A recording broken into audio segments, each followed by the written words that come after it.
doing the argument. Where'd she go? She needs to. She's getting here.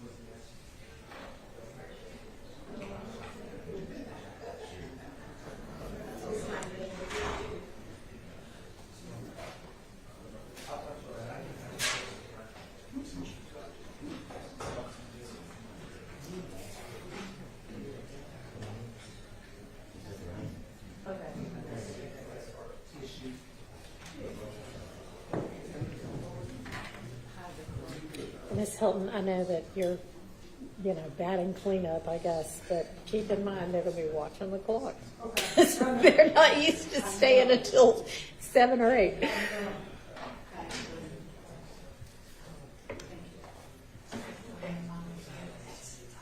Let's hope she doesn't do that one, but yeah.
Thank you very much. All right, Ms. Hylton.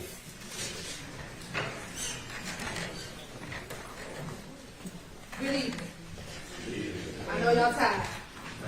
And I get the harsh responsibility of closing you out for the next couple of, for a little while. I'm going to tell you how long it's going to be, but for a little while.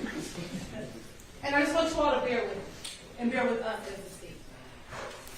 Mr. Atkins told you this morning that this is kind of like that marathon. They were kind of at that last spot, right before the finish line. And I know this has been a long trial, and like every one of us has said, we thank you for your sacrifice. We know that we have taken you away from family, friends, trips, work. Maybe y'all didn't want to go to work, but from work to be here with us. And so we're going to ask of you just to bear with us for a little while longer. Now, Mr. Weinstein said something very interesting as he closed. He said something to the effect of, the state should be ashamed of themselves for targeting people of color. And I was a little taken aback. Why? Because I am a person of color. The majority of this prosecution team are people of color. And we are not targeting people of color. We are targeting gang members who decided to wreak havoc on communities in Fulton County. And the ironic part of the community that they violated were those communities were communities of color. See, no one rarely talks about the victims in this case. But the victims in this case, most of them are people of color. Because in Fulton County, you don't get to victimize anyone in our county without being held accountable for your actions. And what we're going to ask of you today is hold both of these defendants accountable for their actions. Because they are guilty of every single crime for which they are charged with. But as both Mr. Shard and Mr. Weinstein were talking, I was reminded that what is right is often forgotten by what is convenient. And see, in this case for them, it's convenient to blame Kenneth Copeland for the murder of Donovan Thomas. Well, we're going to talk about that. That doesn't even make sense. For them, it is convenient to tell you that we have not met the elements of RICO because they're just not a gang. They just get YSL tatted on them. They just get snakes tatted on them just for the fun of it. That's convenient for them. But that's not the truth. And while it may have taken some time for us to get all that evidence out here, it took a while. Some days the evidence came out good. Some days the evidence came out bad. Some days I had to take a couple of breaks. At the end of the day, the evidence shows what is clear. YSL is a gang. YSL is an enterprise. They commit criminal street gang activity. They murdered Donovan Thomas, murdered Shymel Drinks, and they're guilty. And then I'm also reminded of a story that a colleague told me a long time ago about someone who worked as a Border Patrol officer. And this person worked as a Border Patrol officer for a number of years. And while they were working Border Patrol, a guy would come through the border with a red bike every day. And every day that that person would come through with the red bike, he had a basket on the front of the bike. And inside of the basket was some sand. Now, every day, this guy would come through, and the Border Patrol officer thought something was kind of fishy, but he never found anything. He always found baskets with sand inside of it. This happened for a few months. Well, one day, the Border Patrol guy was leaving that job.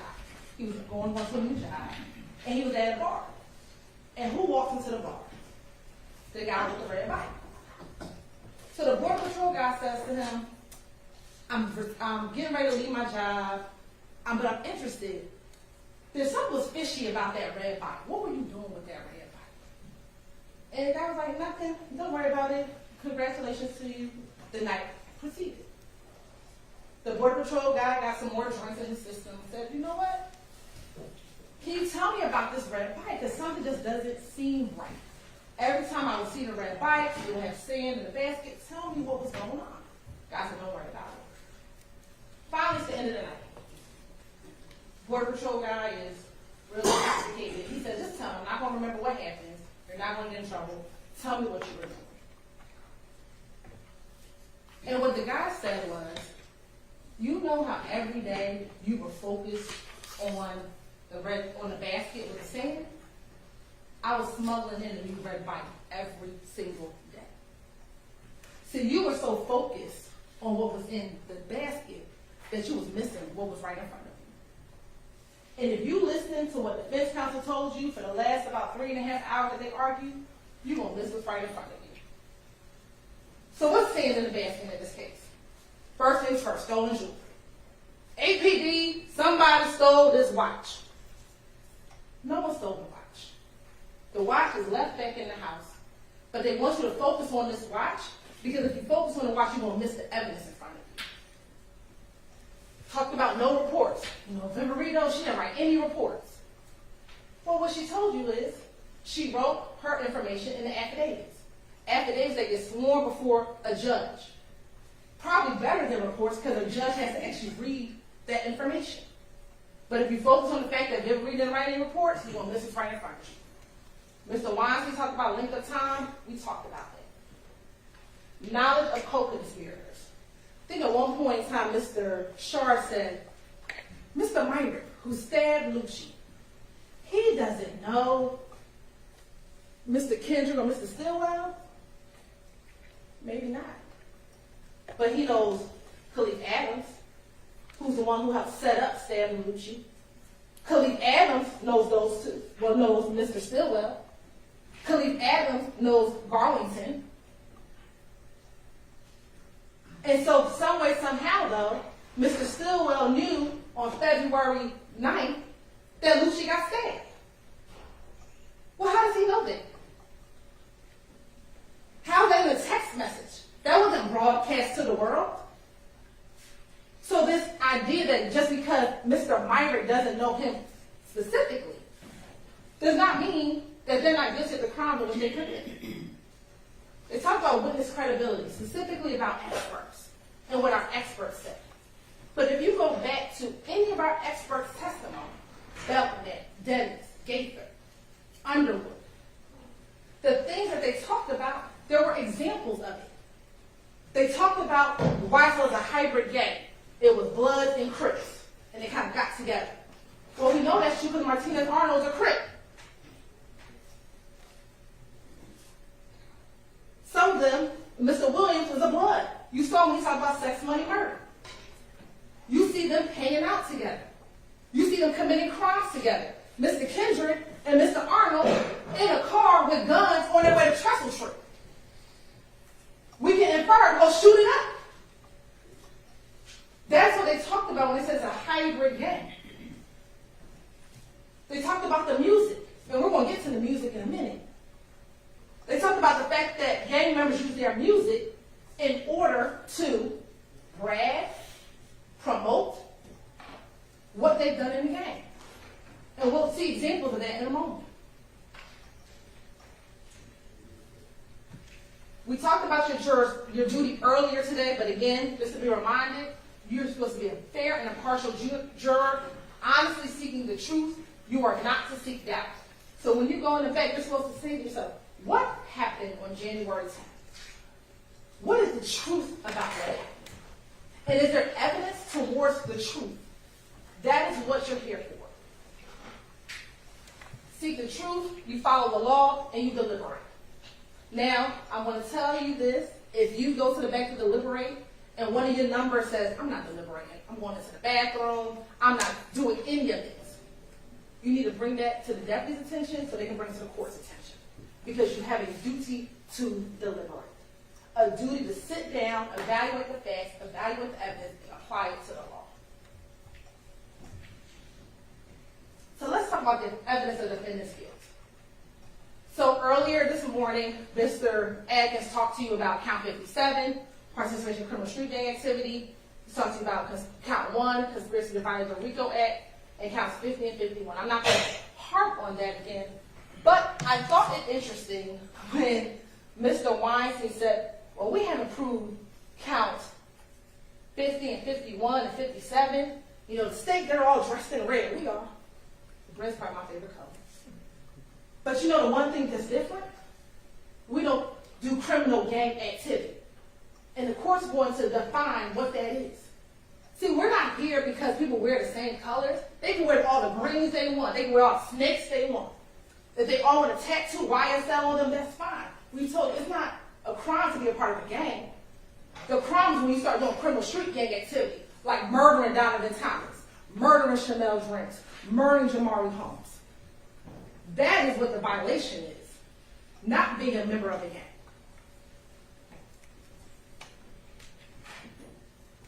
So you'll see, and we said it again, that on the left-hand side were the charges for Mr. Kendrick, on the right-hand side were the charges for Mr.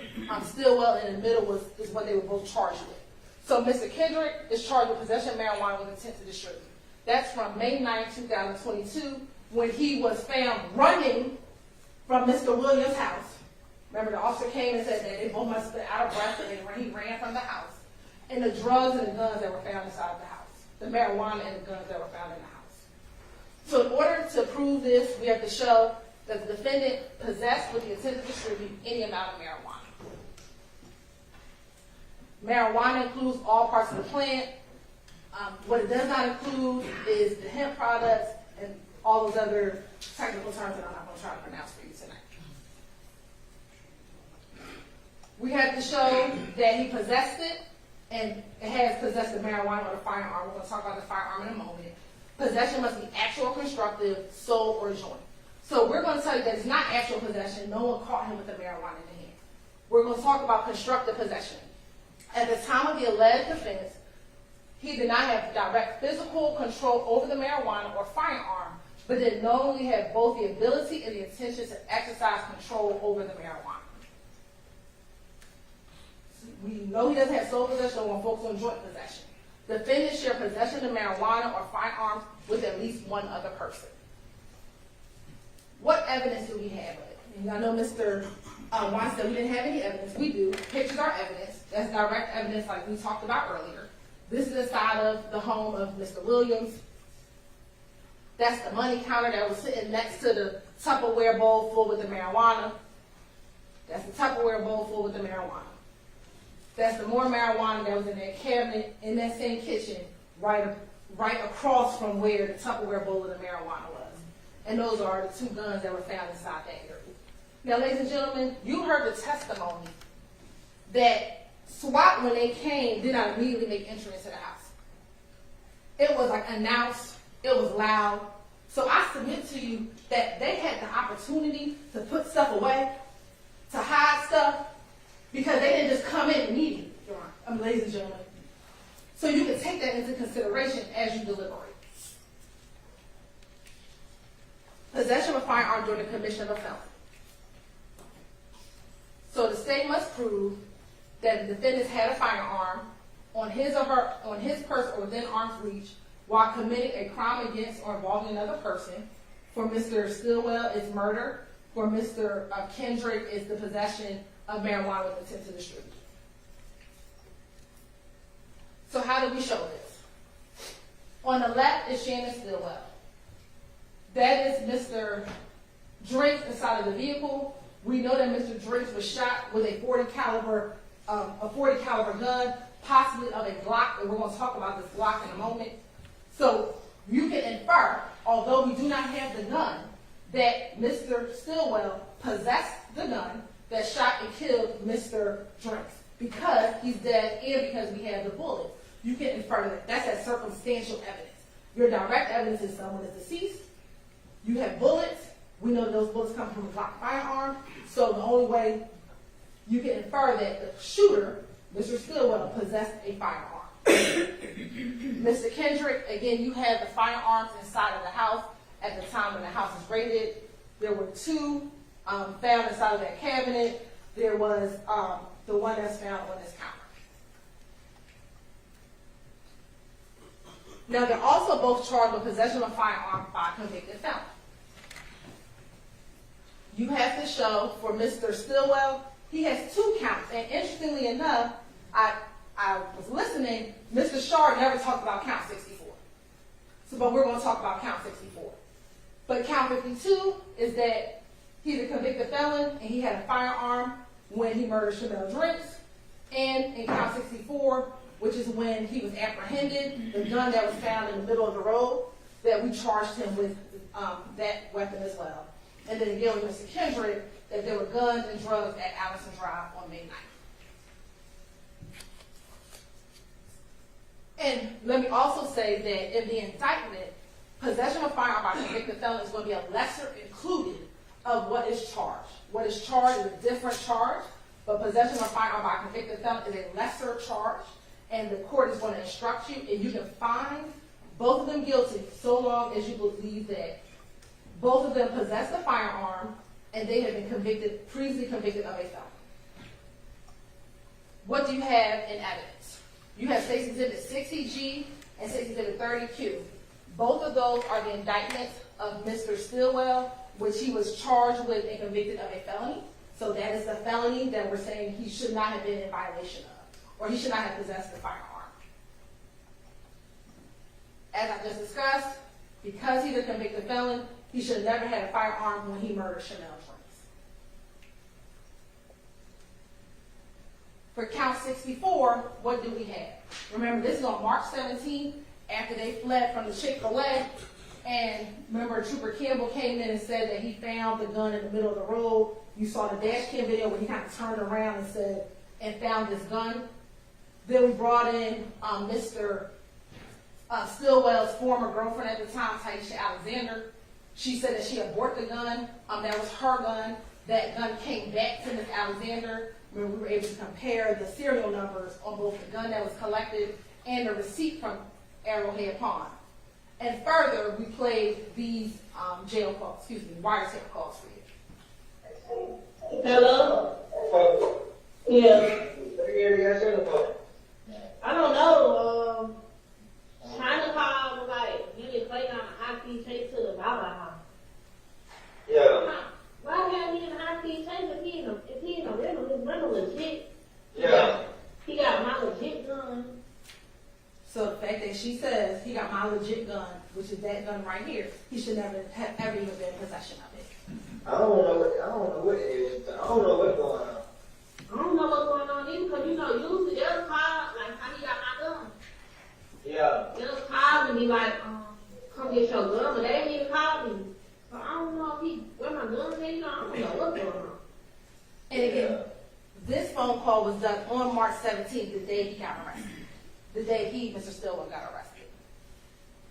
Now for Mr. Kendrick, you have in evidence Exhibit 487 BV, which is a certified copy of conviction of Mr. Kendrick. And again, because he's a convicted felon, he should not have been in constructive possession of any of these guns that are inside the home.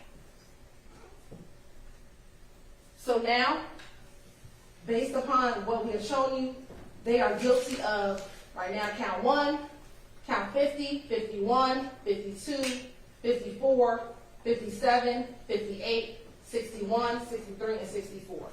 So let's spend some time on the murders, because that is what we need to talk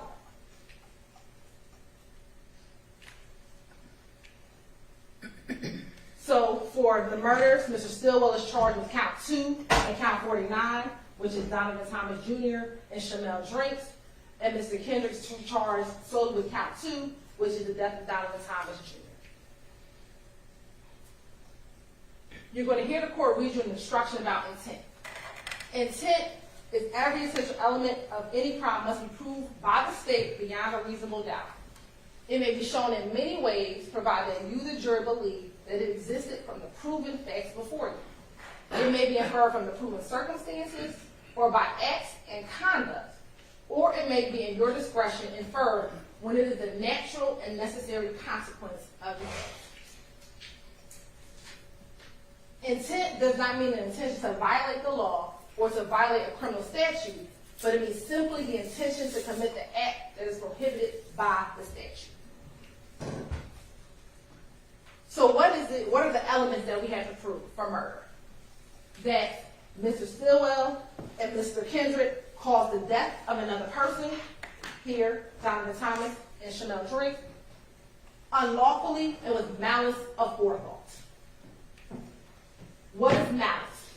It is not necessarily ill will or hatred, rather it is the unlawful intent to kill. You may find malice when the circumstances show that the defendant acted with deliberate intention to unlawfully take the life of another person, or where there does not appear to be significant provocation and all the circumstances show an abandoned and malignant heart. You often hear about premeditation. Some of you like watching these crime shows. The state does not have to prove premeditation to prove murder. So we don't have to sit and say you planned it out and you all mapped it out and that you knew you were going to kill Donovan Thomas or Shymel Drinks right at that moment. If the killing is done with malice, it is murder regardless of how briefly the malicious intent existed. So when Diamante Kendrick rode by the barbershop and they saw Donovan Thomas sitting outside with his friends, and I'm going to submit to you, they started calling saying, yo, Donovan's out here. Let's go do this. That's enough. Or with Shymel Drinks, when Shannon and Garlington are sitting in the car and they're backed in and they see Mr. Drinks pull in and they realize, oh snap, that's the dude from the Shell Cal post. And they see him walking up and they decide at that moment they're going to get him because they're going to get revenge, they're going to get back. That's enough right there. Doesn't have to be days planned. Within moments, that is enough. No specific length of time is required for malice to arise in the defendant's mind. It may be formed in a moment, and instantly a fatal wound may be inflicted. If malice was in the defendant's mind at the time of the act of the killing and moved the defendant to do it, that is enough for the killing to be murder. Now, motive. The law says we don't have to prove motive. You want to know why? Because oftentimes I can't get into the mind of why someone wants to murder somebody. But here, and we're going to talk about it, we have some evidence of motive. Any evidence of motive has been admitted for your use and determined to defend the state of mind at the time of the killing. So you heard Mr. Atkins talk earlier about parties to a crime. I'm not going to go over all of the principles again. But he gave you the example of the bank robbery, right? Everyone who is a part of the crime is responsible. So in this case, for Donovan Thomas, Mr. Kendrick, the driver. Mr. Kendrick, the state's belief, the state's theory, is that he alerted them about where Donovan Thomas was. Because he was the one that was at the Texaco. He's the one that waited 40-something minutes for the Infinity to pull up. He's the one who got out of the Bonneville and went to the Infinity. He's just as guilty as the ones who pulled the trigger. Nard and Mrs. Jackson. He's just as responsible. And that's what parties to a crime says. Every person involved in the murder is just as responsible as the person who pulls the trigger, because you all act together.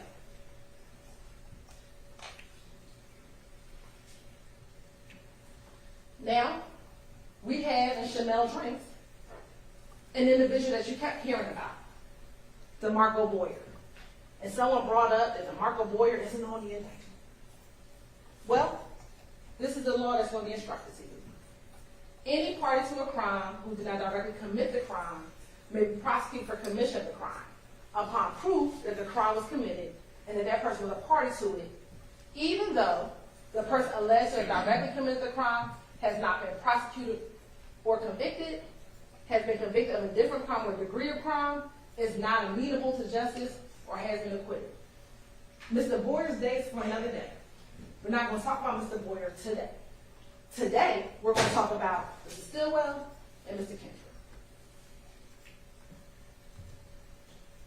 You can look at presence, companionship, and conduct before and after the commission of the alleged offense. And those things may be considered by you in determining whether or not such circumstances, if any, give rise to an inference or the existence of a conspiracy. So what does that mean? You can look at what they did before, what they did during, and what they did after. And for both of those murders, we're going to talk about conduct before, conduct during, and conduct after. So let's talk about Mr. Donovan Thomas Jr. You heard from his mother, you heard from his father. He's from Atlanta, he had kids, he was in a gang, but he had started to kind of try to get into the music business. And he had started doing that by, one, he had a relationship with Rich Homie Quan. Two, he had just put Lucci on, YSL Lucci. So he was trying to kind of turn that mark and do something different. When did you also hear about Donovan Thomas? That on the night that he was gunned down, that he was at the barbershop, getting his hair cut, his brother was there, and what were they getting ready to do? Meet with their daddy to go watch the football game. I think it was the Ravens and the Patriots. Don't quote me if I'm wrong, but I think it was the Ravens and the Patriots. And that's what he was getting ready to do. Spend time with his father. You know that he has a biological brother, but he also has a brother, which Kelvin Watts, who's super close to him, that they are brothers, but not biologically, but they share a brother, so they call themselves brothers. He said he was trying to get in the music industry. That's him with YSL Lucci. That's him with Rich Homie Quan. And so much so that after his death, Lucci had a whole album dedicated to him, Long Live Nut. And we know that Peanuts was his nickname. Now let's go over some timelines, because I think oftentimes we focus just on the murder, but there's some things that led up to that day that is very important for you to consider as you continue to live. So we know in September 2014, Rich Homie Quan's father's barbershop shooting. Now, Mr. Copeland, we're going to talk about Mr. Copeland, told you on the stand here that him and Threat were responsible for that. YSL members responsible for shooting up the shop of a YFN gang member. Or shoot the father of a gang associate. Then, if you can recall, in all of the different interviews, majority of them, Mr. Copeland talked about this shooting at the Lakewood gambling house. He talked about it in mostly every interview when he kept on telling them about the history of him and Kelvin. And he talked about the fact that Kelvin had shot up the gambling house and shot up Doug's car. Then he talks about, in multiple interviews, a meeting at Cascade Skating Rink, in which him and Kel were there. Kel wanted Copeland to call Thug so they can maybe squash whatever issue that they had. And that when Thug, Mr. Williams, got on the phone, he asked Kelvin, "Are you going to pay for my car window?" Kelvin said no. They got into it, and it kept on going. You heard about the January 6th fight at Club Crucial, in which Copeland was jumped at the club, and then upon leaving the club, there was a fight with Bloody J, that some YSL members jumped on Bloody J, and that Kendrick and Arnold, they were arrested when they left the club. And that's going to be important, because when we talk about phone records, while we don't have some phone records from Mr. Kendrick. Then we had the January 8th shooting at TIG Studio, where Rich Homie Quan's purple truck was shot up. There was some alluding to the fact that Copeland did that shooting. I think Quindarius Zachary may have said in his interview that Copeland did that shooting. Then there was that blood meeting the night before the murder. Now, I know that Mr. Sharp played for you the clip in which Copeland says that the blood meeting was about him, but remember, the blood meeting was also about Mr. Williams. And he said that in one of his interviews. That the blood meeting just wasn't about him, but it was about him, Copeland, and Mr. Williams.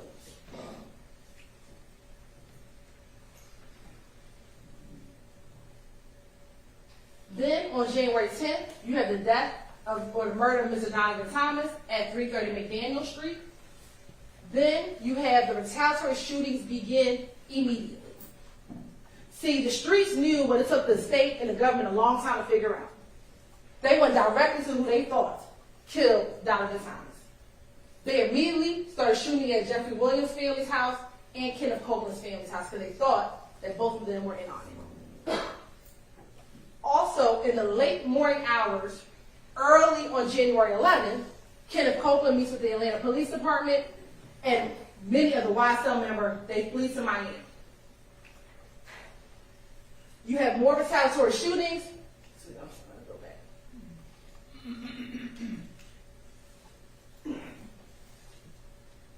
Then, in April, between April and May of 2015, you have the incident at the Dunbar Center where Copeland is found with that gun. They don't arrest him then. He calls Gaither. Gaither speaks to him. They let him go. But once they did more investigation, they got the video surveillance from the Dunbar Center. They arrest him on June 10th. And then that's when he does the 9-hour interview that we'll discuss. In August of 2015 was Quindarius Zachary's interview.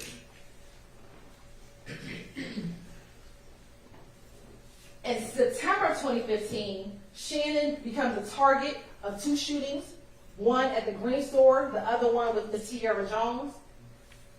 In October 2015, arrest warrants are taken out for Garlington, Copeland, Sledge, and Stillwell. In November 2015, there was a preliminary hearing. The case was dismissed against Sledge. In 2016, the case was dismissed against Garlington and Copeland, and Stillwell received a bond. Between 2016 and 2018, there was some additional investigation and follow-up, and the indictment came in 2022. We're going to talk more about these dates, but I want to give everyone a general timeline overview. As Mr. Atkins talked to you about earlier, you determine the credibility of the witnesses. And I can't remember if Mr. Shard or Mr. Weinstein said it, but they are absolutely right. We don't choose our witnesses. The witnesses and our victims are chosen by the crimes that are committed. So when you do your gang murder, and you brag to your gang member friends that you murdered someone, then the person I have to bring in here to tell you what happened is the gang member friend. And the gang member friend isn't going to want to tell you in front of them what they told the police. So that's why I had to fight. Ms. Love got to fight. We got to argue with them back and forth because now they had to come in here and confront the people that they snitched on in front of them. So, and they know that. They know that none of these witnesses want to come in here and say what they told police. And they're begging on you to say, well, I don't know. I mean, he did swore an oath in court and said that he told the God's honest truth. Mr. Coleman tell them God's honest truth in this courtroom. Maybe some of the stuff he told was truthful. Here and there, like he said, he's doing a little bit of truth sometimes. That's what he said, right? That he did that a little bit. And we'll talk about that in a moment. What's going to be important are prior statements. It is important because you as a juror get to determine the witness credibility, right? And this may be affected by you comparing and contrasting the testimony to statements or testimony of that same witness before trial started. You, the jury, can decide whether there's a reasonable explanation for any inconsistency in a witness's pretrial statements or testimony when compared to that same trial testimony. And we're going to actually apply common sense and reason to decide what testimony you believe or do not believe. So let's go through the evolution of Kenneth Rudy Coleman. Let's take some time, all right? January 11th. This is hours after the murder. His girlfriend's house just got shot up, and they call him. Thorpe calls the girlfriend to kind of check in on and see what's happening with their shooting, and they put Copeland on the phone. See, on January 11th, when he walks inside, he real strong YSL, right? He's not trying to give up his friends. He want to let the police know, I didn't murder. Now, let me tell you something. I didn't murder Donovan Thomas. I'm going to tell you I was at my girlfriend's house. I'm going to tell you I went to the green stove. I went to McDonald's. He's not going to give you too much information because here, he's trying to still protect his friends. That's just common sense. The police don't really know what's going on yet. So when he first goes in, he's trying to protect his friends. But then we get January 28th. See, if y'all remember, y'all, this is after he gets out the shootout on the highway. See, this is after he came from the little pool party, and he on his way home, and they shoot at him at the highway. And remember, in this interview, he talks about, I believe, Shannon being upset with him because he didn't want to shoot back. So here, he's trying to tell them everything that YFN people are doing to him, but he's still not trying to give up his friends. They're his friends. But he's a little frustrated because everyone's blaming him for murdering Donovan Thomas, and everyone's shooting back at him, and he didn't do anything. Then we get February 20th. Now this was the worst one because that's when he's trying to come out the house to take his baby to the hospital, and they come down the street shooting at him. So now he's like, they are shooting at me, they're shooting at my baby and my girl. Look, this is too much. And he tells them about what happened. Again, this is the interview where he really didn't want to give up who shot at him. He knew who did it, but see, that gang street code is he still didn't want to give up the person who shot at him and his baby. And that's when Kirby was like, you're not going to tell me who just shot at you and your baby? Then the next day was February 21st. They had arrested him for a violation of probation. He was upset because they arrested him on a violation of probation. And Gaither talks to him, one, about the shooting that had happened the day before, and trying to get more information about the murder, trying to figure out what is going on. What is going on with this back and forth? Because by this time, and ladies and gentlemen, we're not going to go through that whole litany, we're going to call it Operation Planner shooting, but you heard evidence of all those shootings that were happening back and forth, back and forth, back and forth. And they're trying to get a grasp of what is happening. And then we get to the 9-hour interview. So what happened between February and June? A lot. We got some back and forth shootings. Remember, Mr. Copeland went to jail. for that violation of probation. He came out. He had went to Henry County for a little while. And then on June 10th, he gets arrested for the gun that he had at the Dunbar Center back in May. And what's going on here? Mr. Copeland is tired. He been getting shot at. His family been getting shot at. Homes getting shot up. Remember Kenneth Hurst or Kenny Booth's house? His sister-in-law, his sister's child's father's home has been broken, getting shot at. And Shannon and Mr. Williams not talking to him. Remember Shannon, and he thought Mr. Williams was trying to kill him. That's everything he talks about in this 9-hour interview. And let me say this. If some reason y'all want to watch all these interviews again, y'all can. Y'all just gotta let them know. I don't know if you want to sit there watching the 9-hour interview again, but if you wanted to, you can. But in this interview, he is at the place where enough is enough for him. And I'm going to tell you about Mr. Copeland. I'm going to tell you about Quindarius Avery. They are self-preservationists. What do I mean by that? They're going to not talk about what they've done because they don't want to go to jail. But if telling on them is going to get me out of jail, I'm going to tell you what's happened. Because I don't want to go to jail. He's absolutely right. He did not want to go to jail. But he's not going to lie to the police about what they did. He's going to minimize what he's done. And that's what he did in this interview for 9 hours. He minimized his involvement in some things, but he told everything that they did. And if you don't believe what he told the police, well, let's listen to what he told his girlfriend on the jail call. Right. Yeah. So.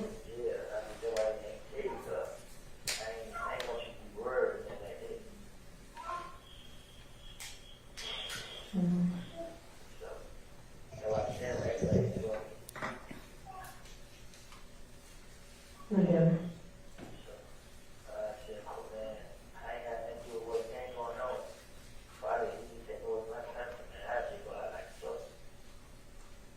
Yeah.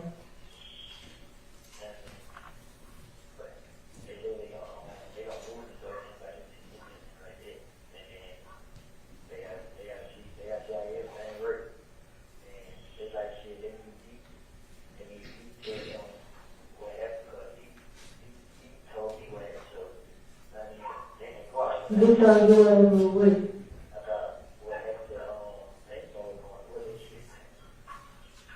Come on, right?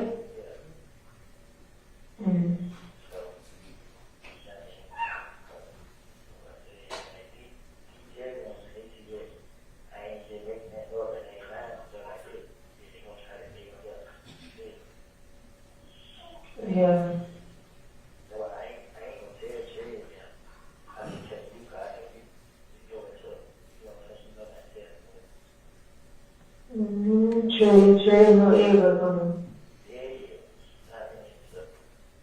So in that call to his girlfriend, to the love of his life at the time, he told them, "I need D to come in so they can move, so they can know what I told them is true. They had to verify what I said." So when he came in and said, "I will finesse the police, I will lie to them," no, because you wanted them to verify what you told them. And we're going to talk about how the police and Mike Sprinkle was able to verify what he told them. Let's listen to this June 16th, 2015 call.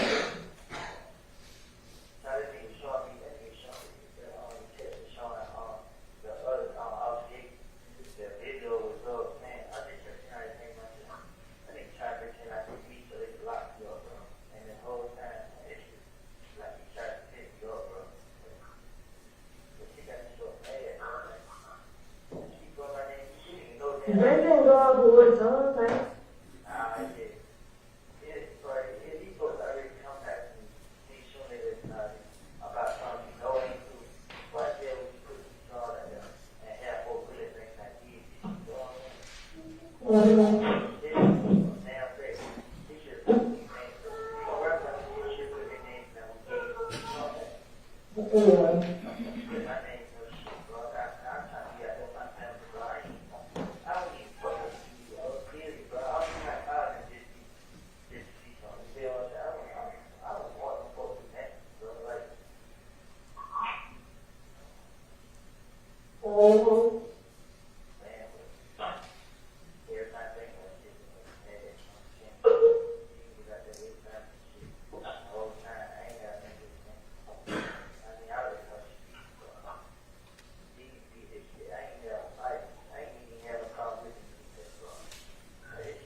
cousin. Mm-hmm. That's my So what is he saying there? Why you put my name in the song? He know who did it. Because they all know who did it. They knew that it was Yak, Doo-Wop, Shannon, and Yard.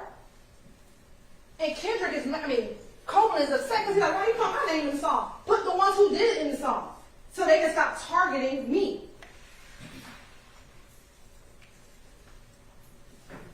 Now, let's talk about his trial testimony. You know, I actually do like rap music, contrary to popular belief. And there is an artist, Young G, and he has a song called Put On. And I'm going to tell you what Copeland and Zachary did while they testified here, was they put on for YSL. They came in here acting all types of foolishness. And that's because they wanted to show their gang member friends, look, I'm still part of the conspiracy, y'all. I know I snitched on y'all back in 2015, but I'm going to try to help y'all out as best as I can. And that's what they did this entire time. They friends. They've been friends for a long time. They wear the same clothes. They lay together. What makes you think that Demekion, when he got into that car at McDonald's and say, yo, let me tell y'all what they just did. Let me tell you what our homie, our boy for the last couple of years just did. They just killed Nut. Because the kid wasn't around. He was asleep at his girlfriend's house. So he missed the action. So you don't think when Demekion get in the car, he's not going to say, yo, let me tell you what Shannon just did, Joe. They friends. And they want you to believe that Demekion did not tell Copeland what happened moments after it happened? That don't even make sense. And we're going to ask you your common sense. This is them. And these weren't all taken in 2015, so some of these are older pictures. They look super young. This is how long they've been friends.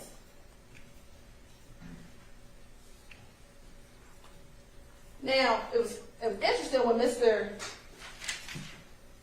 Shard asked, why we show you this video from 2009? Let me tell you why. Because Quindarius been around for a long time. Quindarius been around since 2009. So Quindarius knows about what's happening. See, we didn't just bring you stuff. I know some days you're like, why does the state bring me a video from 2009 in the park? It's to show the evolution of their relationships. Quindarius is a little bit different than Copeland. Because see, he's been around Mr. Williams much longer than Copeland's ever been in the picture. See, Mr. Copeland started coming around in 2014. Mr. Zachary's loyalty is a little bit different. He's been around since 2009. So when Zachary tells you in his interview, Doug ain't know nothing about that murder. Yes, he did. But his loyalty is a little different because he's been around. 2012. That's Mr. Zachary. You want to know why we showed you the video of them outside in the apartment complex? To show their association. Again, Zachary been around again for a long time. He real better than it. He rocked through YSL. So he has a motive to lie for Jeffrey Williams that Kenneth doesn't have as much of. In his interview. See, when Quindarius interviewed, he asked to come and speak to the police. And you're going to watch his interview because what both of them do in their interviews, both Copeland and Quindarius, and this is how you know they were telling the truth, they would correct the officers. If the officers were repeating something that was wrong, they would say, no, I didn't say it like that. I said it like this. That's what they would do.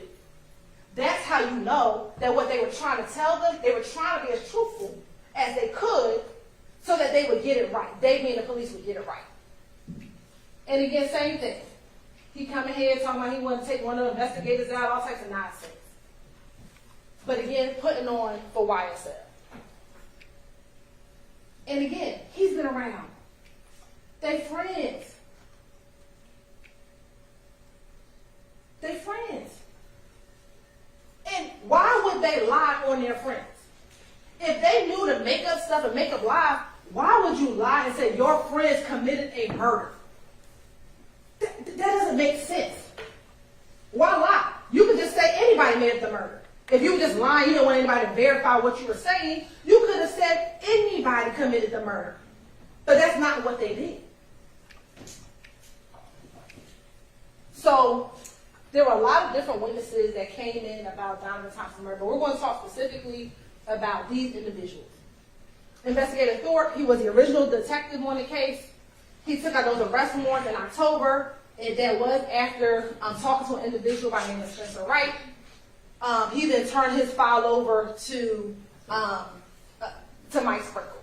Then we have both Dennis and Gaither. They were both, just because of the back and forth that they were investigating, just ended up talking a lot about the murder with these different individuals. And then you have Kenneth Copeland and Quindarius Zachary. And then what did Mike Sprinkle tell you? When he got the file, he reviewed it, and the first thing he did was realize that Spencer Wright was lying, and said, okay, I have to get rid of this information.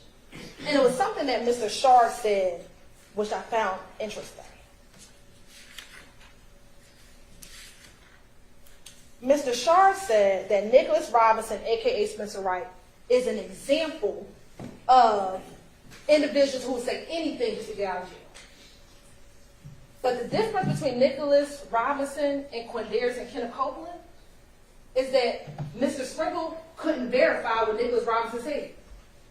But he was able to verify what Quindarius and what Kenneth Copeland said. So, did Mike Sprinkle corroborate Kenneth Copeland and Quindarius Zachary? Emphatically, yes. So let's talk about the activity before the murder. And some of these are the videos, but there was no dispute about the Lakewood shooting in Club Crucial. And what you have in both of those interviews is that both Copeland and Zachary actually sat and talked about those shootings. I'm not going to play the video for you, just in an abundance of time, but we know that those two things at least were not disputed.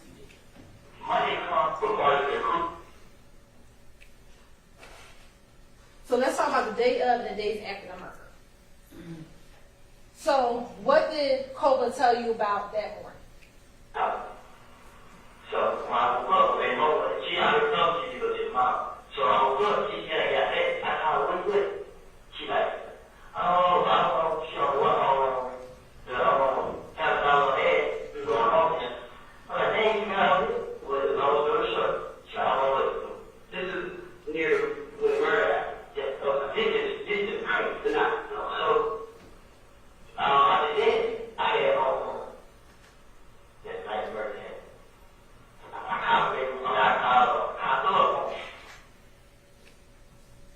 Phone records tell you. I know that's kind of small, but you'll have the phone records in the back.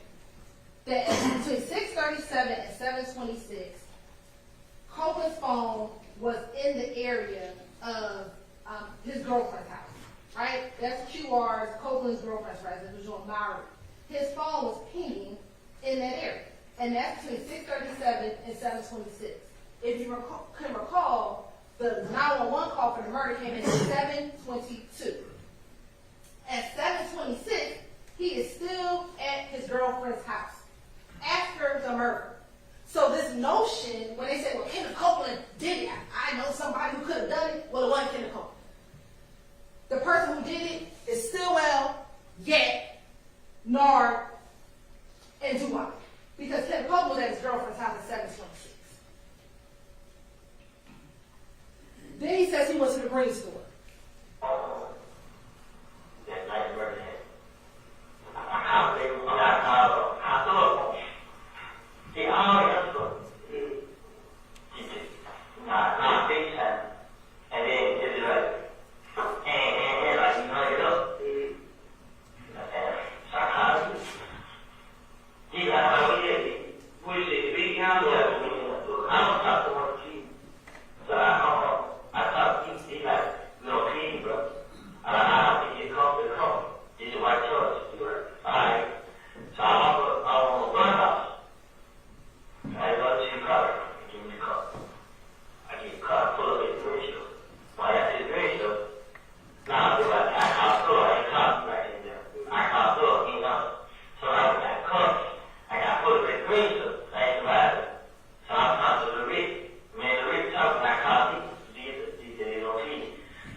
records tell you.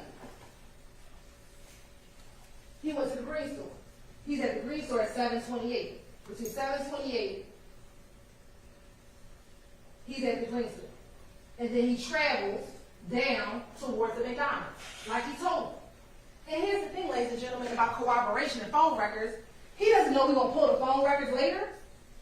He doesn't know that Mike Sprinkle in 2016, almost 8 months after this, that we're going to pull the phone records to see whether or not what he's saying is true. I know he came in here and said, I got 2 phones, I had 2 phones, and all this other stuff. He didn't have 2 phones. Or if he had 2 phones, the main phone is the phone that he was calling his girlfriend on. You can look at the records. The records will show who he's talking to. He's talking to his brother and his girlfriend on the phone he's talking about. Cooperation, I'm not going to play it, but he says, if you just heard him say he goes out to the McDonald's. I get caught. I ride cheap. I put it in the McDonald's. When I put it in the McDonald's, put it outside. The one that I'm usually together. So I put it in McDonald's. So he got it put in. So they put in. Who was he with? He was Benjamin. So they put in. Benjamin moved. He said, I know that. Oh, he's in there. He know that he was. It was D, Nord, and then all the I think those are. No, I'm not. They the white it was D, Nord, Bentley, Doe, Shannon, and yeah. All of it is one concept. What kind of colors? The Jeep, the actually got the white. Boom. They got out. D got out. So when D got to come in, D got it. But So we talked about the white nitro. Ladies and gentlemen, that is from the Dexter Montgomery shooting. What is that? That's the white nitro that Nard and DK came in from OG Bentley's house. So is it ironic that, oh my goodness, OG Bentley has a white Dodge nitro? That small fact is corroborated. He talks about getting the call from Antonio Sledge. I got a call, Brian. Social FaceTime like, but she knows she got shot. I heard what? What's his name? He's screaming out. If I know he's screaming, but I'm telling him, like, I think he got close. And what I say is, we'll just go back just very quickly. He told you that he FaceTimed with Antonio Sledge. We know that FaceTimes don't come up on records, on phone records, but that entire night, him, Antonio Sledge, and Zachary are in communication. What you will see is none of those 3 people rarely talk to another group of individuals that we'll talk about next. So again, things are corroborated that Copeland is saying. Here he's going to talk about that everybody went to Jeffrey Williams' condo. So the one guy called, he stopped talking. So we were yelling, where are they following y'all? Nah, they don't follow them. Okay, they don't follow this. Yeah, but when he told me, I didn't follow it. But I said, you even got covered. I'm trying to keep these, I should have going on. So we followed the store house. They stayed downtown on Chicago. Every day. I followed them there. So I followed that. And she doing it, yeah. So now I got covered. Like, what did he kill me? Like, who? Like, he did point me. Now, he had point to the arm, yeah. So I'm like, what happened? He's like, what? So, first thing I say, what? Hell no. I ain't going. So here you'll have these phone records in the back. This shows phone activity near Mr. Williams' condo between that time of 7:31 and 11:22. Again, he talks about the condo. I called. And remember, in this call, in this interview, he first talked to Gaither and the ATF agent. Then later, Stewart came in. He kind of repeats what happened, right? And that's what is going on. But again, consistently talking about being around the condo. They both talk about going to Miami after the murder. Totally. This is the same night. You got to keep this night. It's like all the time. Man, like the people they driving around, he called me.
was talking about them going down to Miami.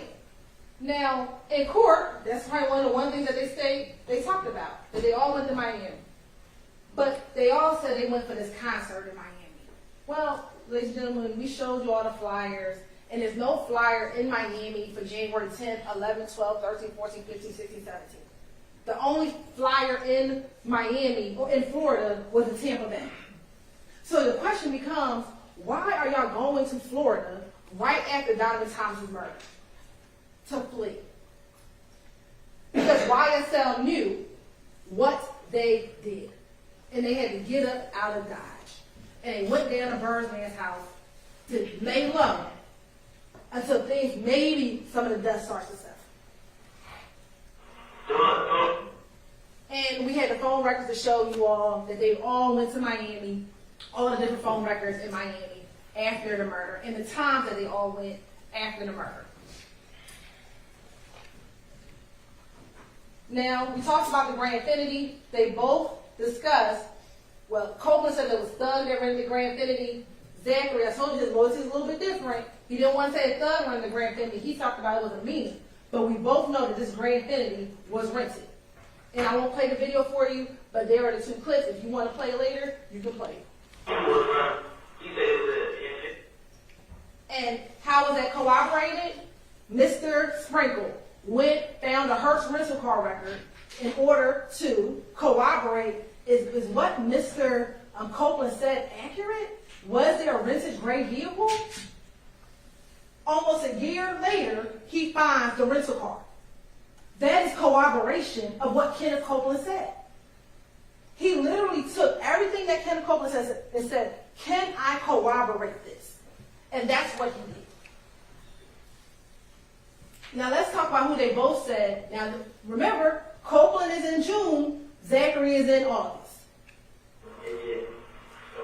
So who's in the car? That's supposed to be the driver. This was a deep broke story. And he said, I think you think all of the huge shadows. And he said, they rolled past the same night, standing outside. They went somewhere and changed clothes. Nah, they know it was. I dropped Sandy out the door. I went home my big mom. And then Doug lived and was wrong past nothing and seen him. And went to the gas station and seen Jack. And he pumped. To the gas station, we heard from the gas station. I was angry. I just did the store, so. They just seen him, they switched cars. The gas station, Doug got in the car with the girl. Doug, I think, the deep. They got in the car with the girl. And they were four left in the car. Jack, Shannon, Noah, and Dubois. All right, that's Copeland in June. Here's Zachary in August. This is all what Shannon is telling me. That was this was both. Shannon had both, but this Shannon told me. Shannon told me first. So Shannon told me, they both told me the same story. Where were you guys when Shannon was telling you this, and what day was it? The same day or the day after? Same night. Shannon, I walked into it. They walked me in so they pulled up their girl house. And Shannon was go with her house. And all the boys were going out the gun. Like, he got me got no gun. They see most of them gun. Right. Most of them handgun. They see most of them gun and go to the store. So they went, I don't put it. And Shannon started calling. Most of them said, he know where they like. Right. He ain't know that they ain't gonna kill. Nah, he knew that they had killed, but he knew that they'll have some talk to them. That's what I heard. And then Shannon tell me the story. Say they was going to be bushes, but they woke up and seen nothing. Say they had to roll back around. And then started shooting them. So yeah, so He said it was Jack, Nard, and Dubois. This is two different interviews.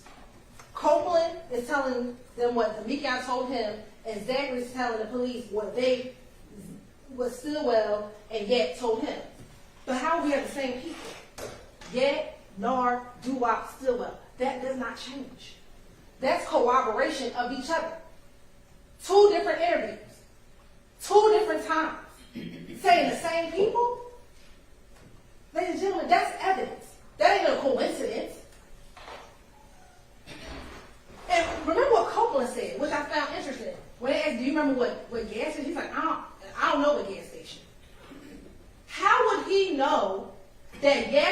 a gas station and then they circled the block and pulled up and saw Donovan outside. If they didn't tell him that, he didn't even know what gas station they were at. But what did Mike Sprinkle do? He said, well, let me go pull the gas station footage and see if I can corroborate what he's saying. And that's exactly what he did. He pulled up the January 10th Texaco gas station and see when the car pulled into the gas station. The Bonneville. And in that same interview, they asked him, well, what kind of car was yakking initially? He tells them it was a Bonneville. How would he know? He doesn't know that we're going to find a surveillance video. But they want you to believe Kenneth just lying? For what? You have Yak going inside the gas station. That's him in the gas station. They sit at Texaco from 6:44 to 7:15. They wait for the girlfriend to come. And when the girlfriend comes, that's about the same time that the Infinity pulls up. What you waiting for 30 minutes at the gas station for? Who waits at the gas station that long? You had to meet Bushi at that gas station? What did Reginald Hendricks tell you? YSL folks don't hang around out there. They get their gas and they get on. If they even get gas over there. Because that's not their territory. Their territory is Cleveland Avenue. So why are you sitting there for, I don't do math well, but what is it, almost 40 minutes? But they want you to believe he's just lying. For what? Then that's when the Infinity pulls up. And on the video, Yak walks over to the car. Now, I know Mr. Shar said, well, my client ain't on the video. Well, we just can't see him on the video. I submit he in the car.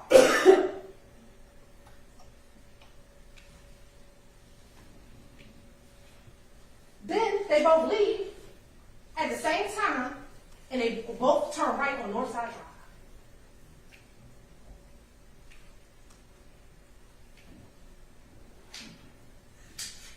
Now this is the video. We'll speed it up. As a matter of fact, from the still shots, you can see kind of the movement. And I wish I can't pause it because it's running. You see where they came, y'all? They came down McDaniel. Well, what's right about here? It's the barber shop. I know Mr. Wines tries to say it's a block away. It ain't a block away.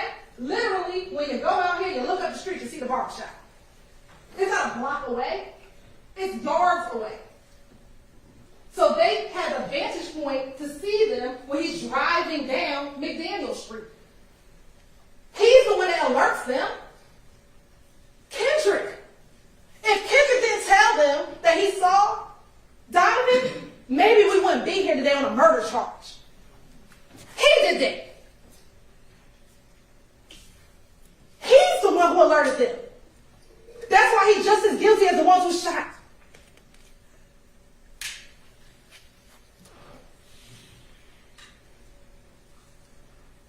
This is them when we sped through the video. So now it's about 9:05.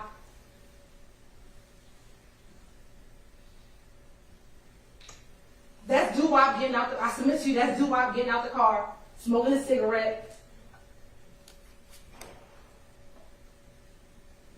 I submit probably trying to look to see if he's still out, if Donovan's still outside, so they can see how much time they had before Donovan go inside and go get his hair cut.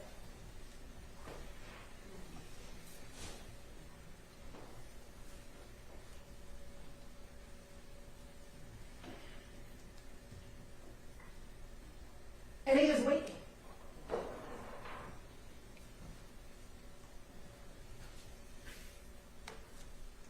That's when we believe Bushi pulls up in that car.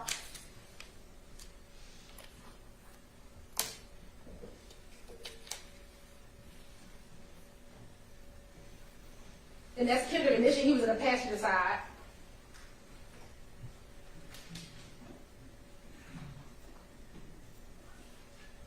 And then that's the driver, as I submit to you all, that's Bradford. He gets out the car. Then you see Mr. Kendrick kind of waves to the Infinity. Then he walks over to the Infinity.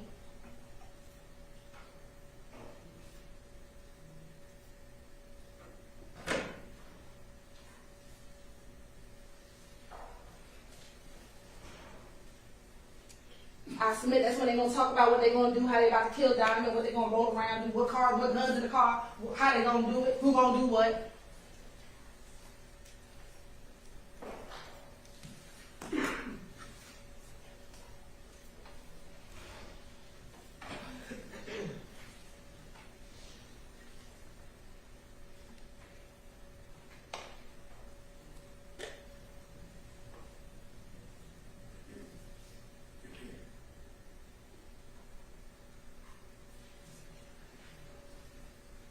He now gets back in the driver's seat. And we talk about where did they switch cars. I submit to you behind the gas station. They both made a right in a moment. I'm going to show you what's right behind the gas station where they could have easily switched cars.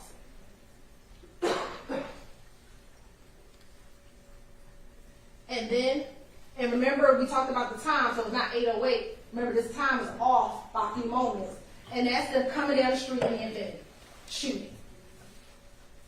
Of course, you're going to see, I'm going to play this all this, the reaction, what happens in the store. You got babies running. Bullets have no names.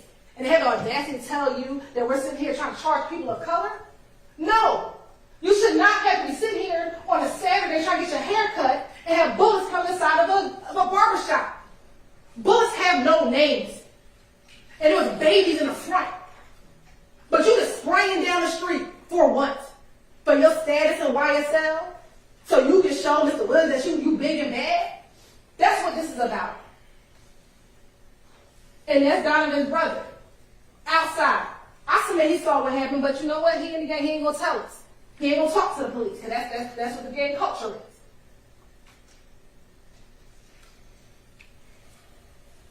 So this is the Texaco. That's Northside Drive. And here are two streets.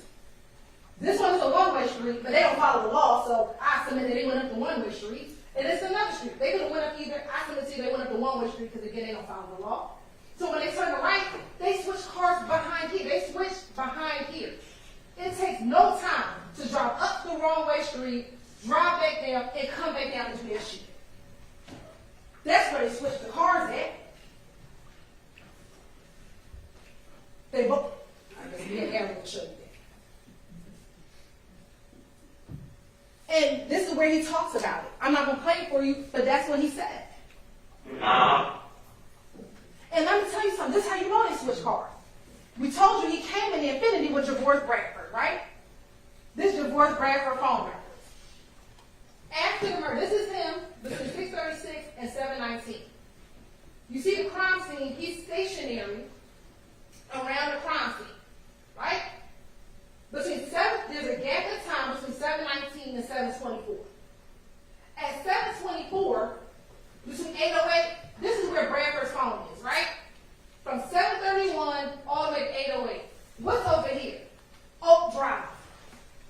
OG Bentley House. Where they said they got rid of the guns. Let me tell you what he's doing. He waiting for them to come back. And you want to know how we know that Yak isn't in the car with him anymore? This call right here. Using security. You may start the conversation now. So, what is that? I was sitting there like that.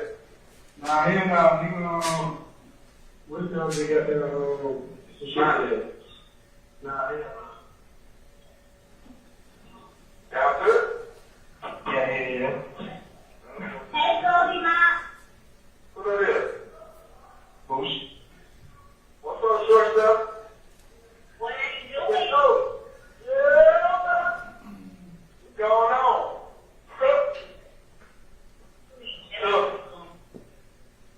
Yeah. Where you at? What up? You hear what he said? Where Yak Gotti at? We waiting for him to pull up. That's at 7:42. That's when, let's go back, y'all. That's when he waiting down here. At 7:42, which is one of the calls that's right here, Yak ain't with him. You want to know why? Because Yak with the other 3 murderers. That's where Yak at. What evidence do we have? No, we don't have DNA. You want to know why? They got rid of the car. No, we don't have DNA. You want to know why? Because they got rid of the guns.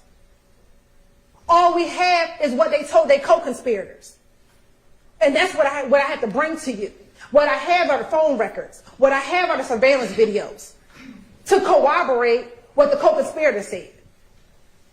Because I don't have those things. I wish I had them, but they got rid of it.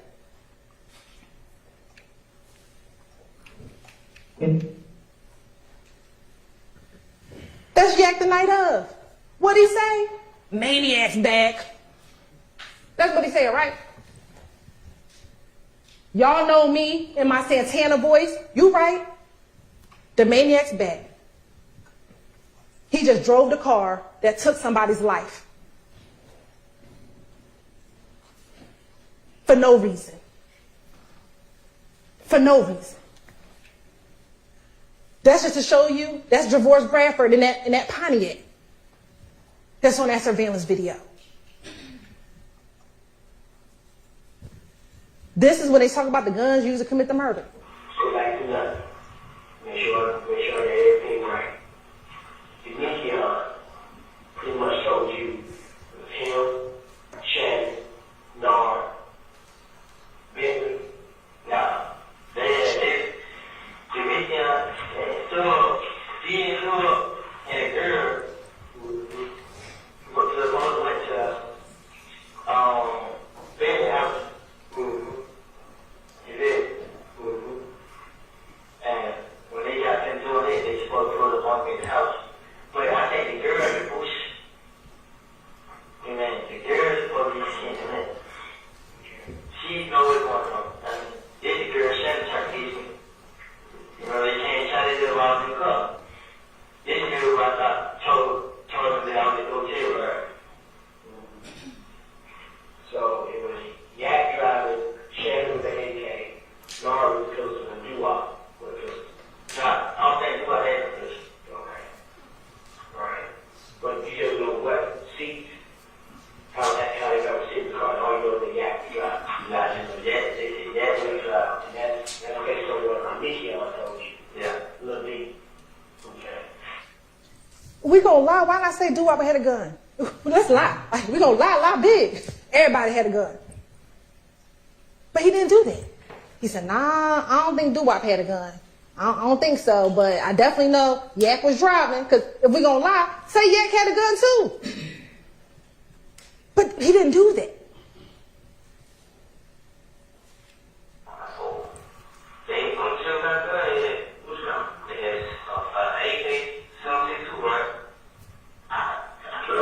He said, you said you gonna say what kind of gun they had for the murder, right? He said AK-762, who's gonna say?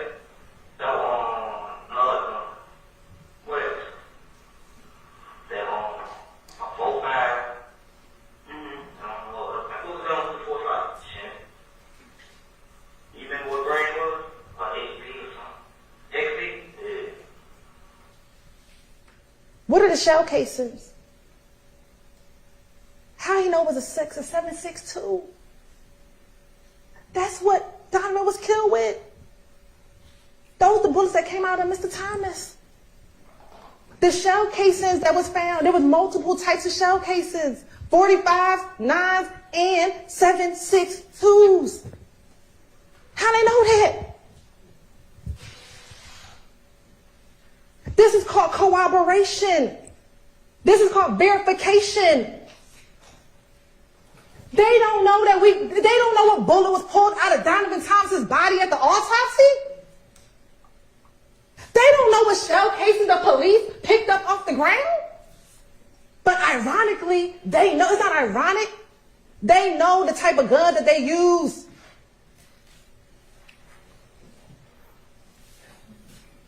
And y'all pull up on Cleveland, and the detail right there, they got somebody, they talk about it. So they got guns, they had 2 guns, a chopper and a handgun. They got guns and put it in the car, and they just bent roll out to the car. So when did Bentley pull up, you didn't think it was him? Yeah, he was driving a white truck. He the one took them to Chicago. I was there. They called Bentley after the shooting. Yeah.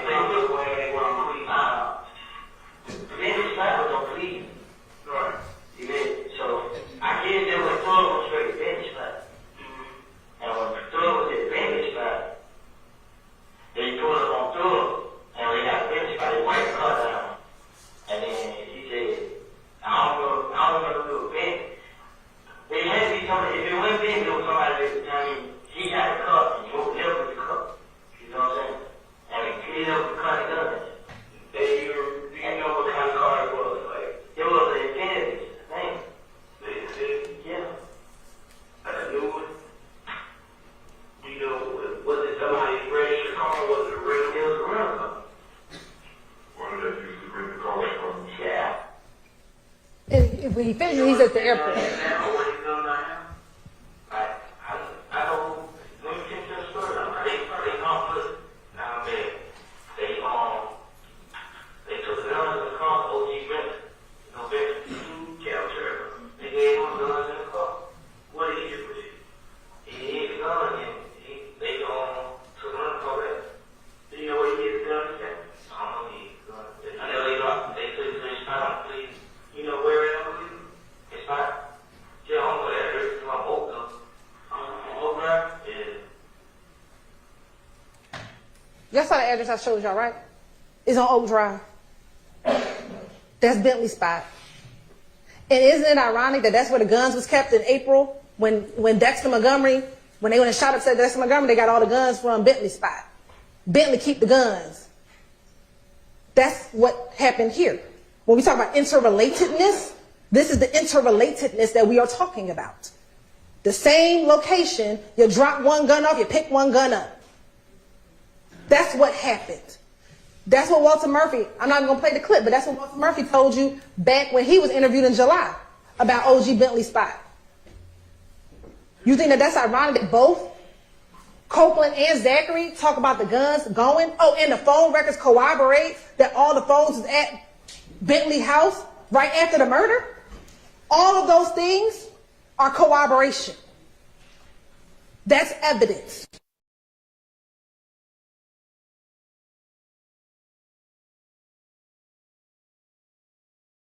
In court. Say go ahead.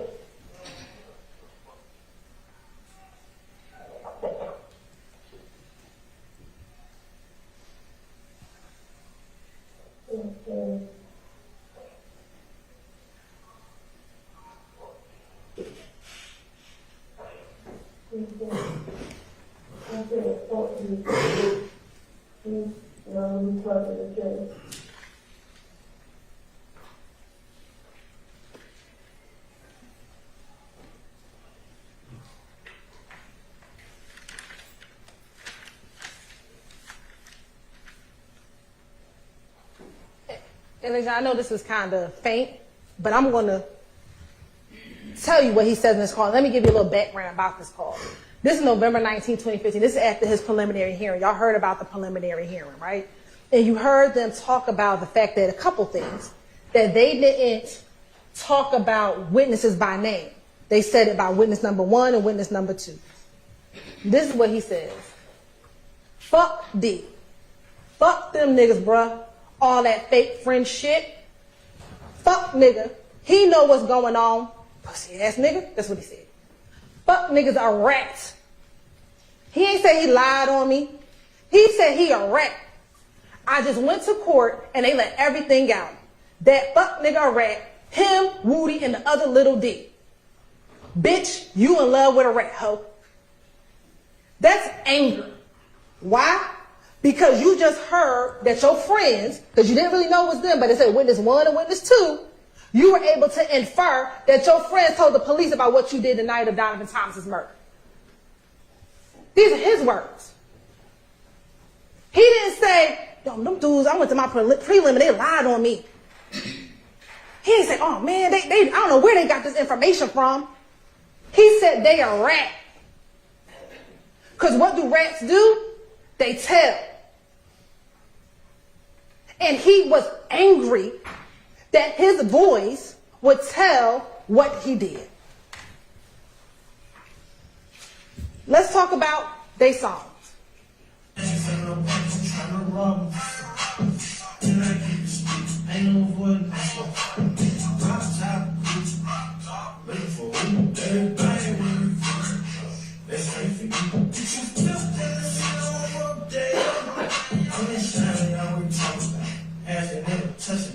I just be a murderer. Pay my money to better. Can I sign the blood law? Make my no blood. Sign no ghost. And I need to 50 bucks. Then I wipe your nose in your film, baby. Just smile out. So what's important about the timing of this? Ladies and gentlemen, we told you that between 2016 and 2019, There was no courts involvement. From 2019 to 22, there was no indictment, nothing happening in the case. So in 2019, which is 4 years after the murder, he knows that Sledge has been dismissed, Copeland has been dismissed, and Garlington has been dismissed. His case is the only one that ain't been dismissed. In 4 years, you haven't heard about an indictment. You think you beat a murder rap. This isn't, oh, he was on this and that. He thought he beat a murder rap because you're not indicted until almost 7 years later. So you think you got away with it. I keep a stick, ain't avoiding no smoke, a chopper. I just beat a murder rap, pay my lawyer $30 for that.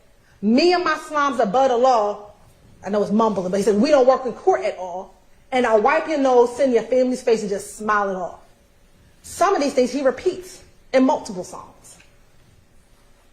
What's this song? Let's go. Walk with these choppers, been up, put it down. If you really living like they gonna take them down. I'm really living like they up to the 1 million out. I just get 100.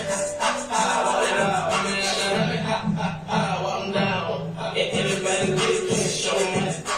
I just let it go on the curve, got me from work, chalk work, block work. Can't tell you the feeling consequences, cause they did not want big little, big shots. Up by my name in big shots. Bitch that, big shots. Riding on your block, hanging at the top. They know I go bumpers, they just want some pop. Yeah, I'ma give you drop, put you on that box. Blank break up. That's your new, that's the new. This song, remember, these songs were on his phone when we found it in 2022. But remember, we said that they may have been created maybe 2020, sometime between 2020 and 2022, right? At this point, they real brazen because they don't think they're going to get held accountable for the murder. So they start saying stuff in their songs like, I just beat a homicide. Ha, ha, ha, walk it off. I just left that boy on the curb. Well, where was Donovan Thomas found, y'all? On the curb. I'm a big lizard, big slime, big shots, riding down your block, hanging out the top. Oh, shoot. Didn't Reginald Hendricks say that somebody was shooting out of the top of the infinity? See, now you start bragging on it because you think you beat it. So now you, like our experts told you, they start bragging about it. What we call is dry snitching. You telling on yourself. Because you don't think that the police are going to find your phone. That's why you threw it. But luckily for Viverito, she listened to them jail calls and found that phone. Because you didn't think we were going to find it. This is called confession. This ain't rap. This is a confession. Over a beat. Never threw my name and tatted the big shit. The way that sweet shit. Baby, thought that I really go. On you, pull out a red light. I don't go, I don't bring like my cup. I said, I'm gonna take you down. Woo! Walk them down from a mile. Walk them down. They land on us, and I smile. Smile it out. I don't give a fuck about a red light. I'm on go. I'm on green. I see an eye. I'm taking him down. Walk him down from a mile. The last homicide, I smiled. How many times you gonna keep talking about the fact that you killed this man? And you bragging about it? This damn song number 3. And then I can send the whole gang to the heavenly house? You good with killing folk. That's why you didn't kill Donovan, you didn't kill Shymel.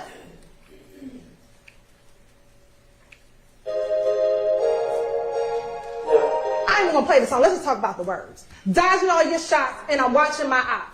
Let that bitch rain out the top of the drop. Here we go again. Lizard walk your block, let that glizzy rock. Oh, glizzy, ain't that a Glock? Dang, one Shymel killed with a Glock? Wasn't there a Glock on that table? Well, what investigator Viverito said it looked like a Glock.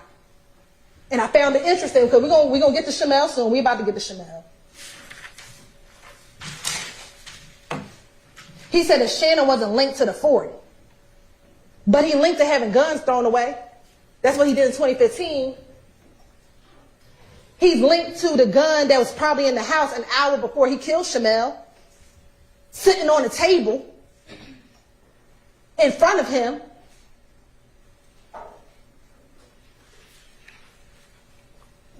We ain't gonna play this one either, but let's talk about what he's saying this. I see ops fall, Shell, know my call. That Shell kill y'all. Every slime play nasty. That's what he says in the song. They wonder how we lasted. Bout my gang, it will never end. Again, beat the hum. What do you think, y'all? No evidence. He don't realize that what his two co-conspirators said is evidence. Those interviews are evidence. His confession over a beat is evidence. This is evidence, ladies and gentlemen. And this is evidence you can take to the back, deliberate, and find him guilty. The surveillance video is evidence. No, we don't have his phone records, but you got his two friends telling y'all what he did. And they don't got no reason to lie on him. For what?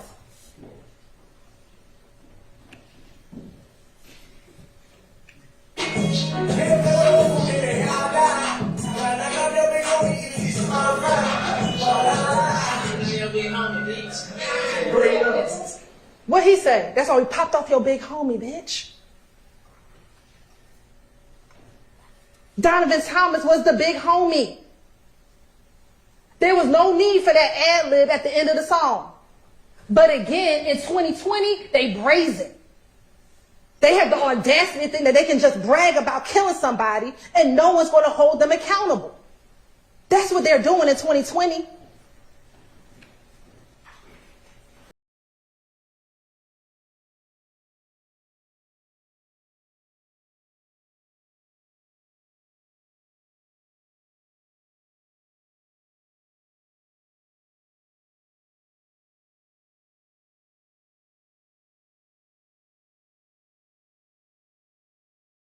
Tahoe? Everyone knew that Donovan drove a Tahoe. And how ironic is it that he got rounds of bullets in his Tahoe and on the street? So they want you to believe, oh, that's a creative line Mr. Williams did. No, it's not. It's him bragging. It's him bragging. It's him wanting to claim responsibility for it. And we talked about judging, like when I say subliminal messaging. But the subliminal is you, as the consumer, don't know what he's talking about. But his family, who know that Donovan drive a Tahoe, know exactly what he's talking about. Everyone in the gang knows exactly what they're talking about because that's who he's talking to. But because the masses bop to the song, they say, well, no, that's just his artistry. No, that's just his confession and his bragging over him.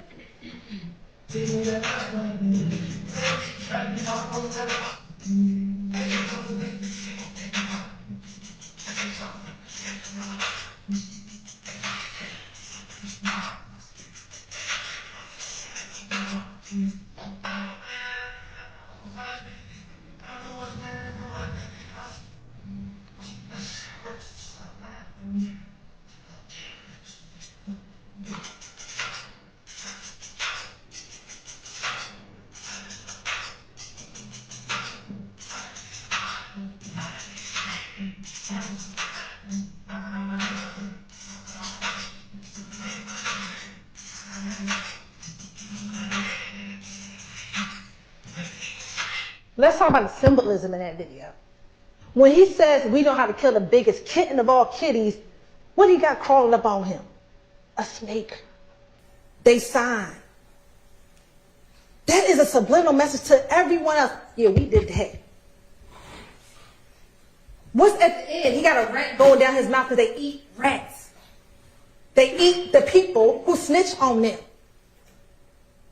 He already told you himself, you ought to get killed from me and YSL if you snitch. See, that video is not just, oh, a nice artistic video. That has symbolism in it. So now they're guilty of all those. That's what we're talking about. Shymel. Young man, probably started associating with people from YFN. But on the day that he was about to get killed, he's about to go back to his girlfriend's house and go eat some spaghetti. That's what he's doing at the light. Get ready to go back. You see him go inside the gas station. He's not worried about a thing. He doesn't know that seconds later he's going to lose his life. So the timeline here, this is, and I'll tell you here, this is a direct result of retaliation from the stabbing of Lucci. So what do we have? February 9th, Rayshawn Bennett gets stabbed in the Fulton County Jail by Jada Myrick. February 22nd, Eppinger calls Antonio Sumlin to see if he could get paid for finishing what Myrick didn't do. Then you heard about that emergency bond paperwork that was filled out on March 3rd. Then sometime around early March, the media hears about the YFN Lucci stabbing. It gets picked up on media. On March 11th at 3 a.m., two YSL associates, Christian McMillan and Darius Ford, are murdered on I-75 and I-85. That same night, there's a shooting at 12 Atlanta where a YFN associate gets shot in the head.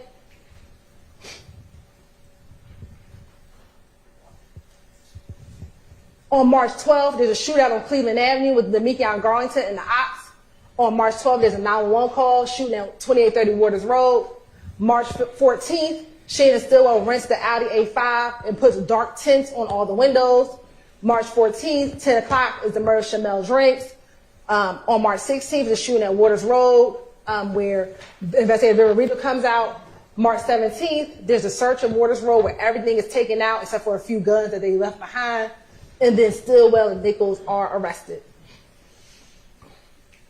Again, we talk about the state does not have to prove motive, but here, ladies and gentlemen, this is motive. Again, that's that same video with Quindarius, y'all. Christian McMillan's been around since 2009. This is Mr. Williams' long friend, old friend, good friend. And he gets murdered by YFN associates. Oh, you got to pay for that. Here we have just different pictures of them, both Mr. Ford and Mr. McMillan, all with other YSL associates. You'll have these in evidence, ladies and gentlemen. That's unfortunately the car that they were driving in when they were tragically gunned down on March 11th. So here's where the motive comes in, y'all. Just like YSL brags about doing stuff, YFN does the same thing. It's tragic. These posts were despicable.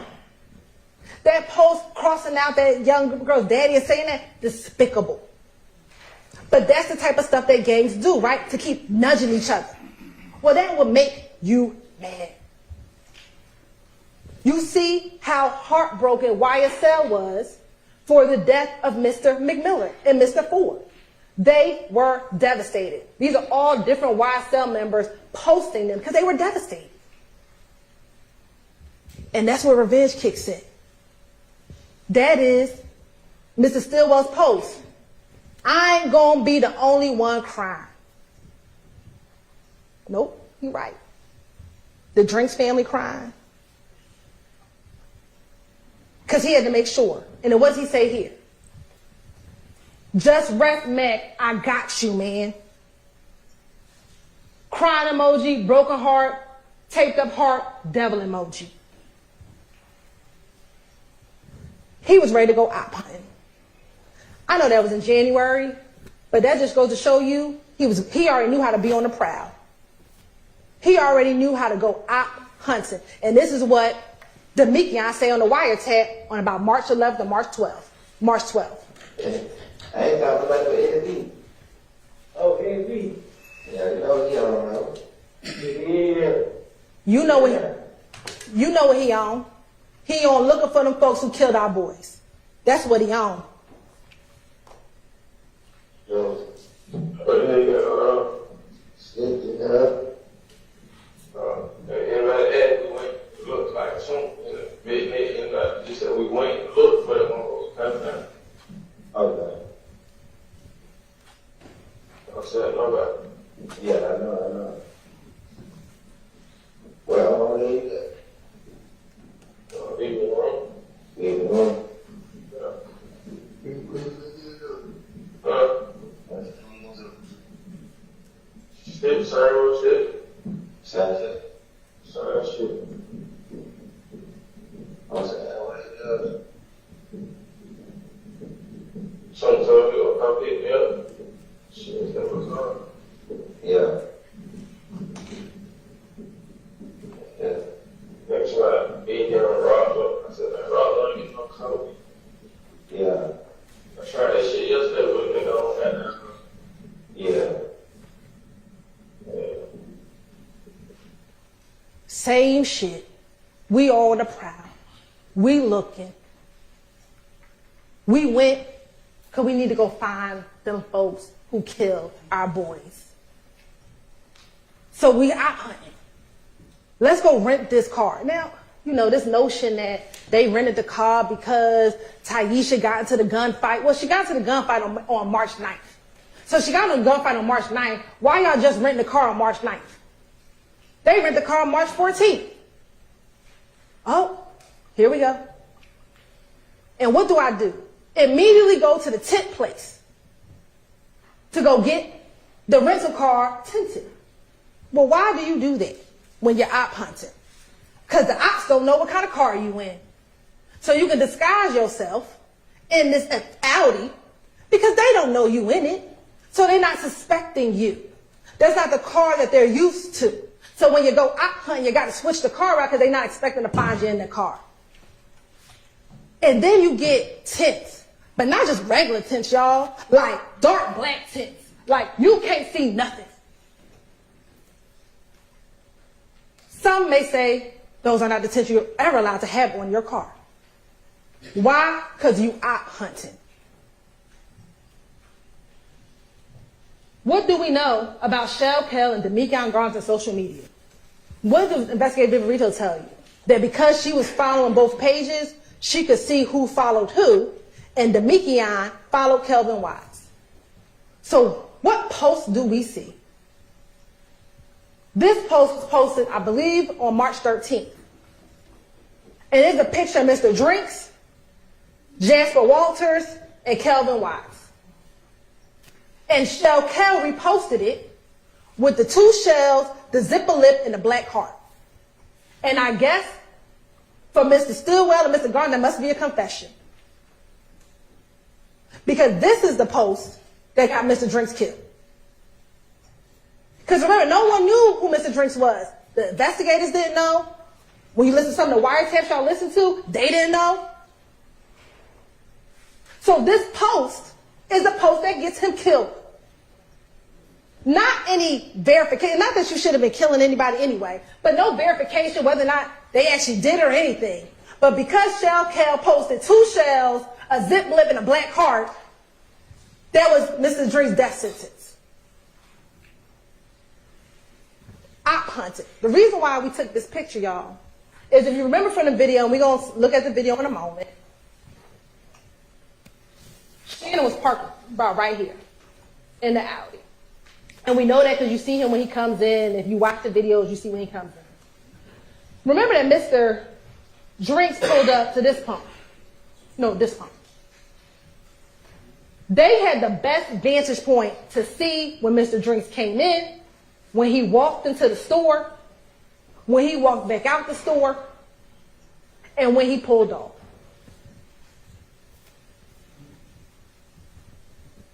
They were scoping it out. Verifying. I submit they in the car like, is that him? Oh, yo, I think he do got the same sneakers on. I think that's him, y'all. Scoping it out.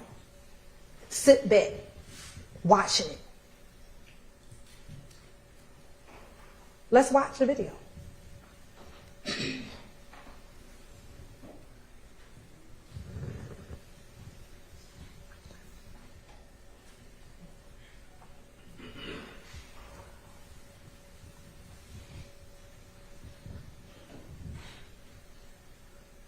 Now this is where Mr. Stillwell, they get to the gas station.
Now Shymel has finally gotten into the car.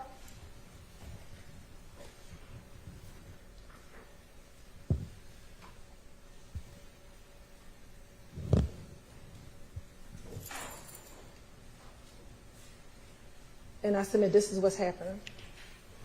Hey, what the hell pull up? I video, hurry up. Video. He wanted him to call on video real quick.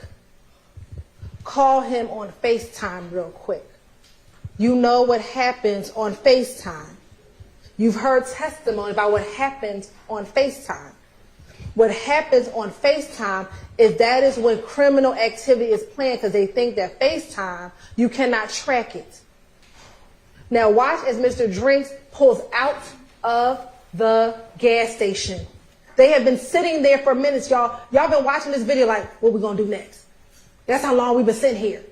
And as soon as Mr. Drinks pulls out, that is when op vehicle number 1 pulls out, op hunting car. And then that's when the second car immediately pulls out. They sat there, y'all. We were quiet for at least 2 minutes here when they did nothing. And they want to tell you that some other car killed him? That's them driving by the liquor store. They laid in wait until Mr. Drinks pulled out. You have to look at all the evidence together, not just the FedEx video, but we're going to talk about that FedEx video. This is them pulling up to the light.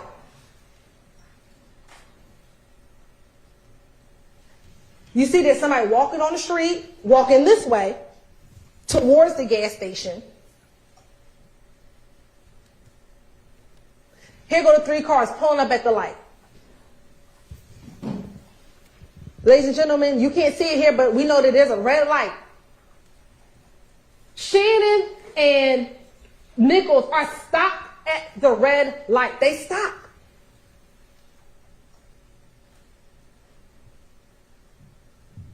Drinks is in the left turning lane. Shannon is right next to him, and Quarmez is right next to Shannon.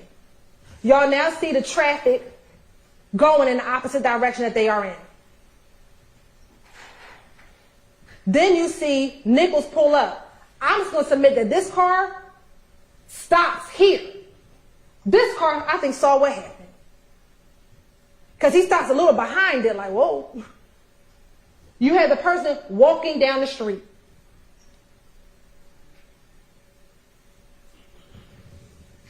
Mr. Sharp, and we're going to talk about this car in a moment, Mr. Sharp talked about what the medical examiner said.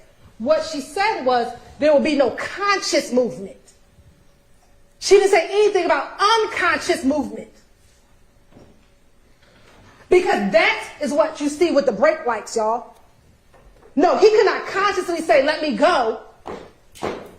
But the unconscious movement, because he just been shot in his head, is what is happening. They, y'all got to think about this, because this is what they didn't want to show you. Shannon went from 18 miles per hour to 90 miles per hour. Mr. Shaw didn't want to talk to you about that. He want to tell you about a car that turned around because he heard the gunshot. But the man or woman walking down the street didn't hear any gunshots. That person walking, just chilling. You think if the people in the car heard the gunshot and turned around, don't you think that the person walking down the street would be like, hold up, let me back up. It's a gunshot down there. No. Could it be that maybe the car that turned around saw the liquor store and said, shoot, let me go get me a drink. It's Saturday. Could it be they left something at the gas station? He wants you to believe that the only reason why they turned around is because they heard gunshots. That doesn't make sense when someone is walking down the street. It don't make sense. Then let's talk about the car that was closest to them. You see what time the cars are going. Here are the 3 cars in a straight line. Do you see that straight line? It's a straight line. The 3 cars. Shannon's car is directly next to Mr. Drinks' car. And that's going to be important when I show you these crime scene photos. This other car that he wants to talk about, that he's like, oh, this is the one who killed, this is the person who shot. Oh, and we couldn't get LPR. What? Where was I going to get LPR from? You can't see no license plate. I don't even know what type of car it is. That car is never directly next to Mr. Drinks. It is always behind. I submit they saw what happened. And when they inched up, they looked over, was like, oh, let me get up out of Dodge. As most other cars did, except for Mr. Cheeseborough. Mr. Cheeseborough's call did not come in until 10:27, because every other car did what that car did. They drove by it. That car actually waited at the red light. Versus Mr. Stillwell almost hitting traffic. So this notion that he stopped at the red light, if you didn't just shoot and kill somebody, why are you fleeing through traffic to get on the highway at 90 miles an hour? Use your common sense. Many of y'all, if y'all choose to talk to us at the end and you can, once the judge lift all the admonitions, some of you may ask, how I get chosen? And we're going to say, because you got common sense. Your common sense will tell you that when you go from 18 miles per hour to 90 miles per hour, when you see the person who you think killed your best friend, that you shot and killed him. That's just your common sense. Not some random car that pulls up behind and unfortunately may have witnessed a shooting and they don't want to be involved. Let's look at the car. The crime scene pictures take pictures for a reason. Here go the bullet holes. 1, 2, 3. See, Mr. Sharp didn't show you that. Because if you see the crime scene photos will show you that the bullet went through the door where Mr. Stillwell's car was. And we'll talk about the gunshot residue. Wouldn't make sense. There's no muzzle flash anywhere on the video. So that's just nonsense. You don't see no muzzle flash. Mr. Drinks dead, though. So we know a gun was fired. Let's take his theory. You don't see the muzzle flash when the other car pulls up, do you? You don't. That theory makes no sense. You have to take all the evidence. Not just FedEx, but everything that occurred. Like I told you, he went from literally, y'all, 18 miles all the way to 90. To 90. This is the intersection. This is 1 minute later. What you fleeing for 90 miles per hour if you ain't killed nobody? You was just chilling. And then you go to the studio and do what you do. You brag. Because remember, they all went to the studio. And what did he say? Pop my shit. I really got options. Poor little ops. Look how they just dropped it. Poor little ops. Look how they just dropped it. Those are his words. After he just executed a man at a light. He goes to the studio to go rap about it. This is why they think they above the law.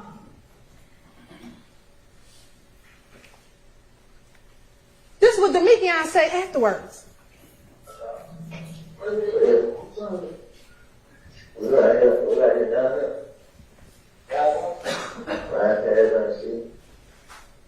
Now I know I don't know if y'all remember when them two got into it, Mr. Bivarito was like, he said city, he said see. No, he said, I'm coming back. We just coming back through. Riding, trying to see. This is at early morning hours on March 15th. Why are you coming back through the crime scene if you ain't did nothing? Why? This is Mechanicsville, y'all. They went to Fulton Industrial. This is coming back in the city trying to see. They came back through. Why? Because they want to see, is the police still out there? What they doing? They canvassing? Any of the homeless people see what happened? Let me try and see what's going on. And then what did Mikian say afterwards? This on March 15th, y'all. We got y'all, boys. You right? They thought that they got him because they killed Mr. Drinks, who they thought murdered Christian and Darius. This is we got y'all, boys.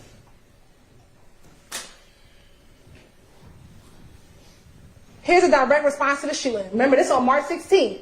YFN folks, and we know it's YFN, or we believe it's YFN, because remember these shell cases, match shell cases of the Darius Ford, Christian McMillan shooting. It's too much going on yesterday. Man, it's crazy. That's what they had. They got Pretoria now. For real? Wait, yeah, no, they shut up big dick spot. I was in you think? They shut up big dick spot, bro? Yeah, man. So we got down, you think they gonna come back? You think they gonna come back? They do? Swear for it up.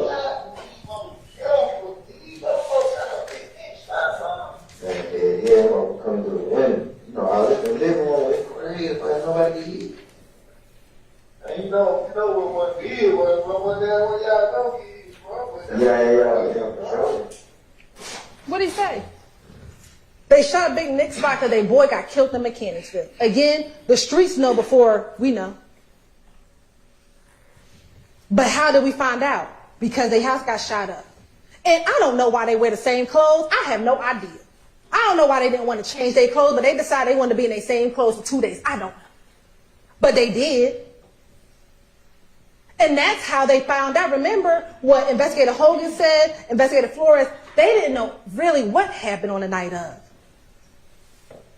All he knew is he had some suspects on the surveillance video, and that's it. And just lo and behold, Viverito just at APD doing what she normally does, just say, hey, do you need help? And he's like, let me show you the surveillance video. This is all I got. And she's like, oh, snap. That's Shannon. I just saw him earlier today. Oh, and that's the car? He literally just told me that that's his car. And they were like, well, why would he do that? Why? I mean, if he just killed somebody in there, because they think they're above the law. So they go, and they don't know at the time what the police know. So he tells them. So let's talk about consciousness of guilt. So these are text messages on the 15th. And he is telling Poker, we need to get this hotel room. We need to get up out of Dodge. We need to lay low. He tells her, don't tell anyone any information. Why you gotta do all that if you ain't killed nobody? Because of what happened on the 9th? Well, why is it so urgent on the 15th? Not when she had to shoot the people on the 9th. You gotta ask yourself the question. This became real important the day after he killed Shymel. This didn't become important after she done almost got robbed. What else you have? You're searching for the crimes? They want to tell you, well, that's because his grandmama told him and his girlfriend told him. Well, they told him on March 14th about the shooting. He not Googling on March 14th. He Googling on the 17th. Oh, what happened? Viverito. Remember what they said in them jail calls? Shit, Miss V know everything. Right? They like, Miss V know everything. So that's why they start Googling, well, what Miss V know? What they got? This is the same way he started Googling on the 12th, on the 12 Atlanta shooting. What them folks got about that shooting over at 12 Atlanta? We know Steven did that. What they know? That's why you Googling. Consciousness of guilt. You done fled your good Chick-fil-A sandwich. Out of the park. What? You start hearing them helicopters going. You like, hold on. It's the 17th. I've been Googling. I ain't heard a whole lot. Now I got helicopters? Let me get up out of here. The police sirens going, helicopters going, and they go fleeing. That's consciousness of guilt. You deleting contents from the phone? You got Grandma Betty helping you out deleting the contents of your phone? Why? Oh, because you don't want us to find that music you done put on there. You don't want us to find that those contents, those lyrics you've been writing. You don't want us to see the text message that you out hunting.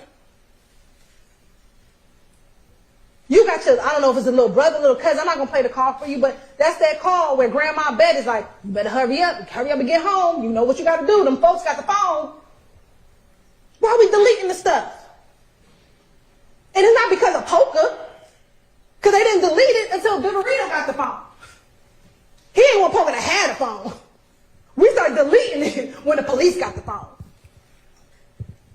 That's consciousness of guilt, ladies and gentlemen. And then let's talk about the call that Mr. Shar played, because he ain't played the whole call. So we're going to play another portion of the call.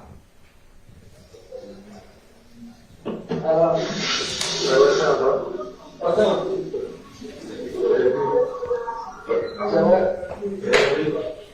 What's up, man? Man, shit, why did this Huh? I said, why did this do, young boy? See that going, right? Yeah, you know, he's on that other part of shit. On that motherfucker. So then, are you on?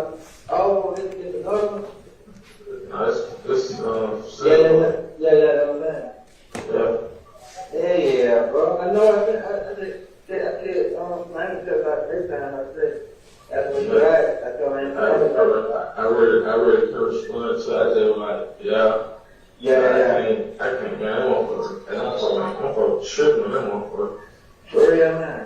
Yeah, I said, what shit? I said shit. I'm gonna go straight to the woman. I had to stay out of that motherfucker. Yeah. But she told me that I want you to stay. Yeah.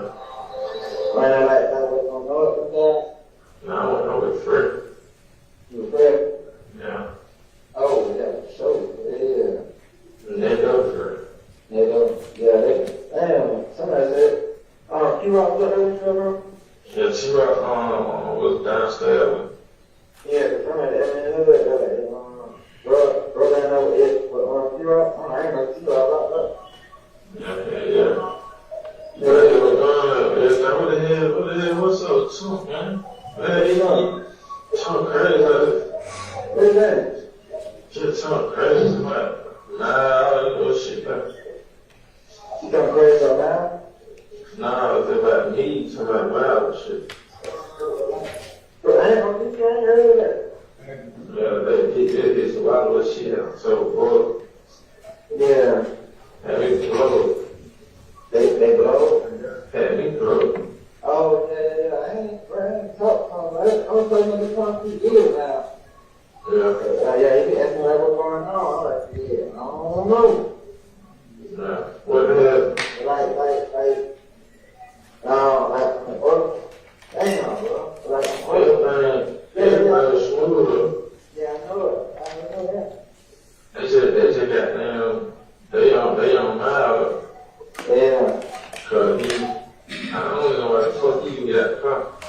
Yeah, that's what I'm saying. Like, that's what I'm telling folks. I'm like, shit with they got one for like, what they saying, like, I'm like, well, they good. I'm just like, they gonna assume shit like that anyway. They gonna assume that, like, yeah, I mean, we didn't kill them, That's what I keep telling that little one, keep telling them like, hey, chill, like, I know. Yeah, I'm like, this is nothing, bro. Like, they just doing that cut. They send that they got gas. It's like, they chill. You see what I'm saying? Yeah. Hey, yeah, man. I can tell around, I ain't like this, bro. They're like, I'm doing other cat business, but no. Just tell them you want to talk, bro. Not one word. Yeah. What they trying to portray or what they say, man, don't say shit. Yeah. I ain't know that. I'm like, I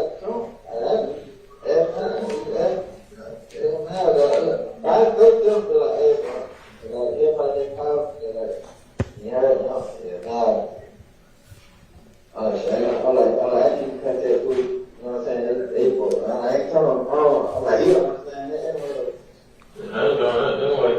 Yeah, I already know. I'm not playing. I need you. I know, I was trying to get it. I told him, I told him the I told her like tell him I need 1,000, but anything in between, she got down. Oh, no, yeah. She ain't there that first night. Yeah. I know, like, but I know the one time the day, she told Sherry out, and like, he paid, and she had that I talked to her, she be in there. What? Yeah. She like, man, they tell her like, and no, before they don't leave folk like that down there, like, they tell me that we paid, it was a day, we won. Yeah. Yeah. And they tell me we paid, well, work out. I know that part. I just like, I know like how that go. You know what I'm saying? I ain't tripping on that. I ain't tripping. I've been just trying to keep bullet from, you know what I'm saying? Yeah, do that. What's that? Yeah, I don't really be like that culture and shit. That shit have me all out, like. yeah. But then, I think what that was just, I'm like, what the hell is that? Farm. Who? So they come like farm. Okay. Yeah. She really kind of told me you built out of the farm. I just remember the boy that did by myself. Yeah? Yeah, I remember. Yeah. I remember myself. That's when you saw the way she turned head. Yeah. But like, we don't last. She ain't cold on. No better on my page and shit. So, I don't know who told us how to video check. Like, bro, I ain't running. I say, you running, you damn for some shit, man. Huh? I said, man, you say rain, damn for some shit, you say, bro. I ain't know what's wrong. I'm like, listen, bro. You know what's going on. Like, before all this shit, like, shadow the church. Yeah. I'm like, shit, you know? I'm like, you know what's going on? Like, yeah, bro, you know, problems, bro, with everybody. I'm like, that's bro. You know how this shit is, bro. I had this shit, but like, I'm like, hey, everything. I'm like, shit, that ain't going on no more, bro. I'm like, y'all, they're gonna get you. And they're recording right now. I told Corey, quiet. Yeah. Yeah, now they just had to figure out an album on free at the store. With this and shit, like, yeah, I'm like, yeah, good thing. They also, that. So I just stay away from that. That's the police shit. Yeah, man. Got down, you know, they pen powder for rings, all that shit up. Yeah. Don't come back clean, you know what I'm saying? So I ain't tripping on that. So there's a few things that happened in this call. So let's talk about the first part of the call. The first part of the call, they're talking about Miles Farley. And if y'all remember, y'all heard the jail calls when they were trying to get protection for Miles Farley. Well, this call is on April 1st, early in the morning before Miles is arrested. And what you hear them talking about in the call is, one, I don't know why Miles got out the car. That's the only thing they really got on him because they saw him on the surveillance video. And more importantly, they're saying, tell Miles don't talk to the police. Tell Miles don't talk to them folk. Because see, Miles ain't never been in jail. So they think if Miles starts talking to the police, he the weakest link. So they're like encouraging Miles, don't say nothing to him. So that's what the two people who are in the shooting car are trying to make sure that they are protected by making sure Miles don't talk. So that's the first part of the call. Then you hear them talking about Dolly White. Well, we all know Dolly, Doug's sister. And they're talking about getting payment for a lawyer. And then before that, or right after that, they're talking about Blizzy seeing the Mikion at the hotel in Cobb County. Remember, Blizzy is the ops, Carlos Barber. And so now the Mikion is updating Shannon about what's happening. Because remember, Shannon's been in custody now since March 17th. what's also important is that they're on this contraband phone. So remember, early in the call, they're like, Shannon, I couldn't be on that other phone because they got my phone. So now I'm using somebody else's in jail contraband phone so that we can talk. So on this contraband phone where they don't think anyone can hear them because they don't know it's a wiretap, they're like, hold on, Miles is tripping. Tell him don't talk to them police.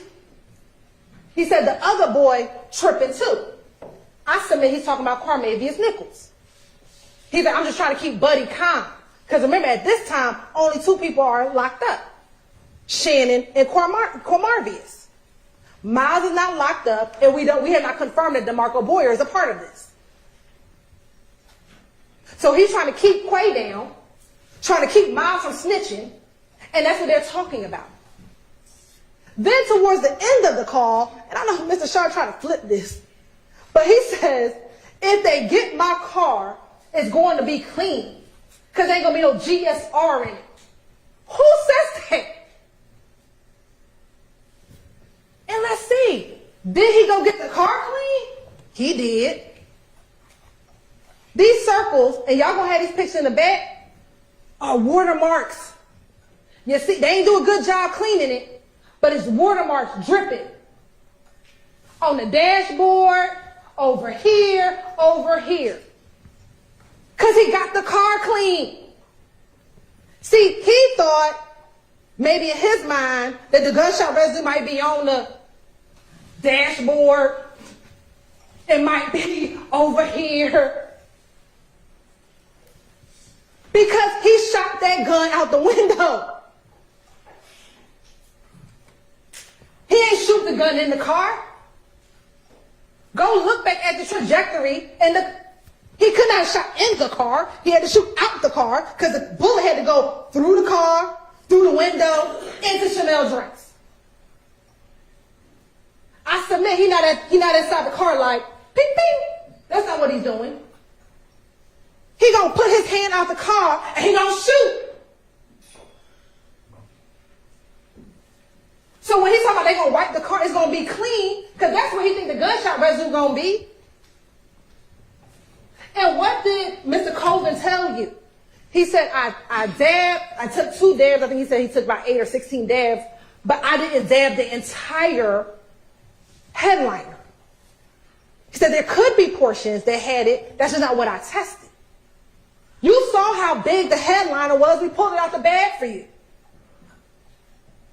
Is it possible, reasonable, that it could have been on another piece of the headliner? Yes.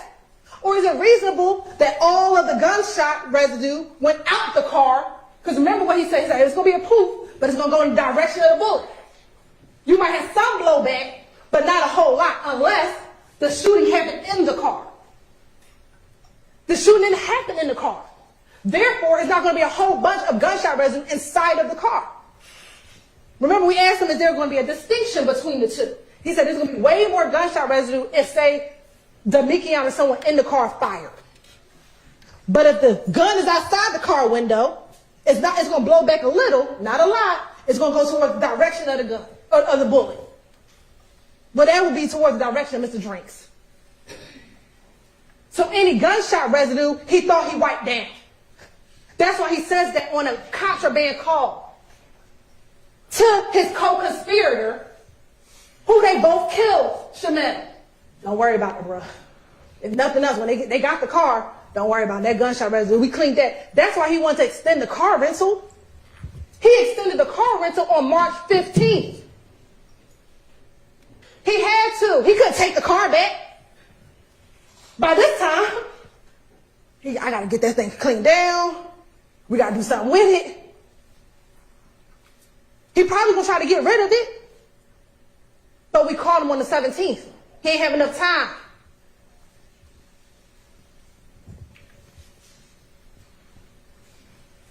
Now, I'm almost done, y'all. But I found it ironic how the first murder and the last murder in this indictment, how eerily similar they are. How ironic is it they both named Nut? They both happened near gas stations. They both using rental cars. One by Jeffrey Williams, one by Shannon. They both have multiple YSL defendants. They both travel after the murder. He talks about going, they flee to Miami. He talks about poker. He talks to poker about going to Miami. They go into the studio, writing lyrics about it.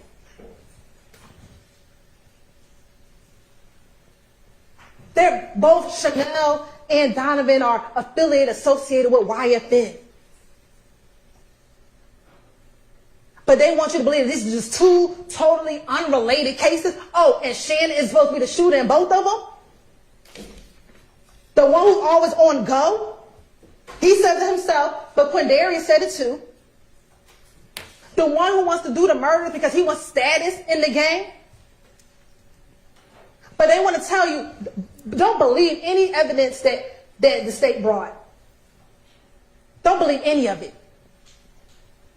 Ladies and gentlemen, I ask you not to do that. You know, Mr. Drinks, young man maybe trying to find his way, maybe getting caught up in the wrong crowd. But on that day, he should have been able to go to his girlfriend's house. He should have been able to maybe decide that these aren't the friends he want to be with. But no, this is what they did to him. Left him at the light like this. And for what? Off a social media post? This is trash that they're doing in our community. Same thing with Donovan. Donovan was trying to turn his life around. Donovan was trying to get into the music business. Donovan was trying to leave that gang stuff alone. He up here drinking his glass of wine when you see the picture. But what did they do? Off of what? Because Donovan was at the barbershop joking, laughing outside. You see the surveillance video? And left him like this. All in the name of YSL. All in the name of the game that they want to tell you is a music group. It's music. This ain't music. This not a song right here. Y'all, this is real life. Real dead bodies. Real dead people. Real shootings. This ain't no song over a beat. And they know when they brought him to it, with his flag tattoo, his omerta tattoo, what they were doing. Ladies and gentlemen, they are guilty of every single count that they are both charged with. Mr. Atkins told you what this was about. Destruction of people. Destruction of the community that they live in. Deception. They want to deceive you by telling you that these people in here are just lying just to lie. They're trying to deceive you to tell you that this is all about rap music, rap business. It is not. This is about death. How many dead bodies at the hands of YSL? How many people shot at the hands of YSL? They are a gang. By every definition of the word. And you want to talk about we are here just trying to get people of color? No, I'm trying to get gang members to stop committing violent acts in this community, in Fulton County, where each of their victims are people of color. The people that they destroyed, the people that they hurt, the people that they tarnished. Young boys. Rodalius Ryan could have had a promise in life. But what is it? He out here murdering folk at the hands of YSL. Christian Eppinger at the hands of YSL. Go catch you a body. That's how you become slime. That's what he says in his song. Go catch you a body. I'll show you how to be slime. And that's what these little boys are doing. Catching a body to be slime. But they want to tell you that we got a vendetta on people of color? It's ridiculous. It's absurd. And intimidation. These two defendants Mr. Kendrick and Mr. Stillwell are guilty. They are guilty of murder. They are guilty of gang acts. They're guilty of conspiracy to violate RICO. And I ask of you, look at the evidence. Look at the law. I know it took some time. I know you probably want to go home and get your turkey. I know, I get it. But I am asking you all to go back there, finish this marathon, finish this race, hold them accountable for their actions. When you apply the law with the facts and the evidence, there's only one just conclusion: that these defendants are guilty. Ladies and gentlemen, evil prevails when good men and women do nothing. I'm asking you to do something. I'm asking you to hold them accountable. I'm asking you to return a verdict of guilty. Thank you.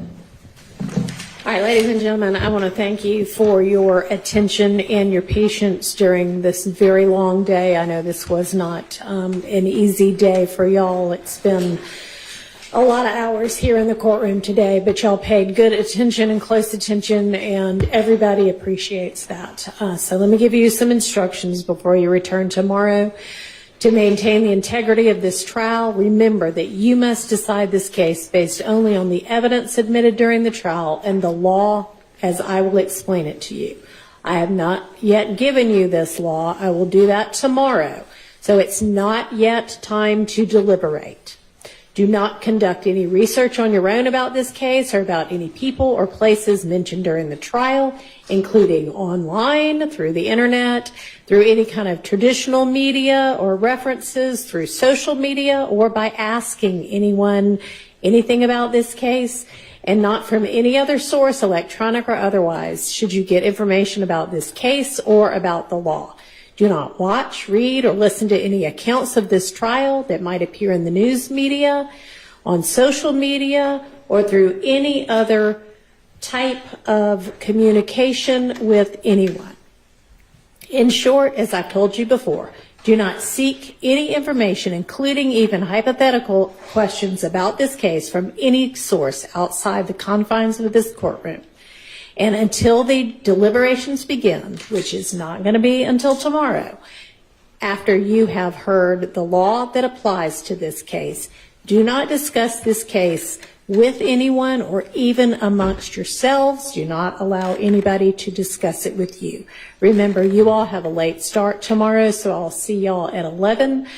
We won't have a traditional long lunch break since we're starting late, so go ahead and eat something before you get here and come in ready to get back to business on the case. We'll see you at 11. Thank you. All right, to the jury.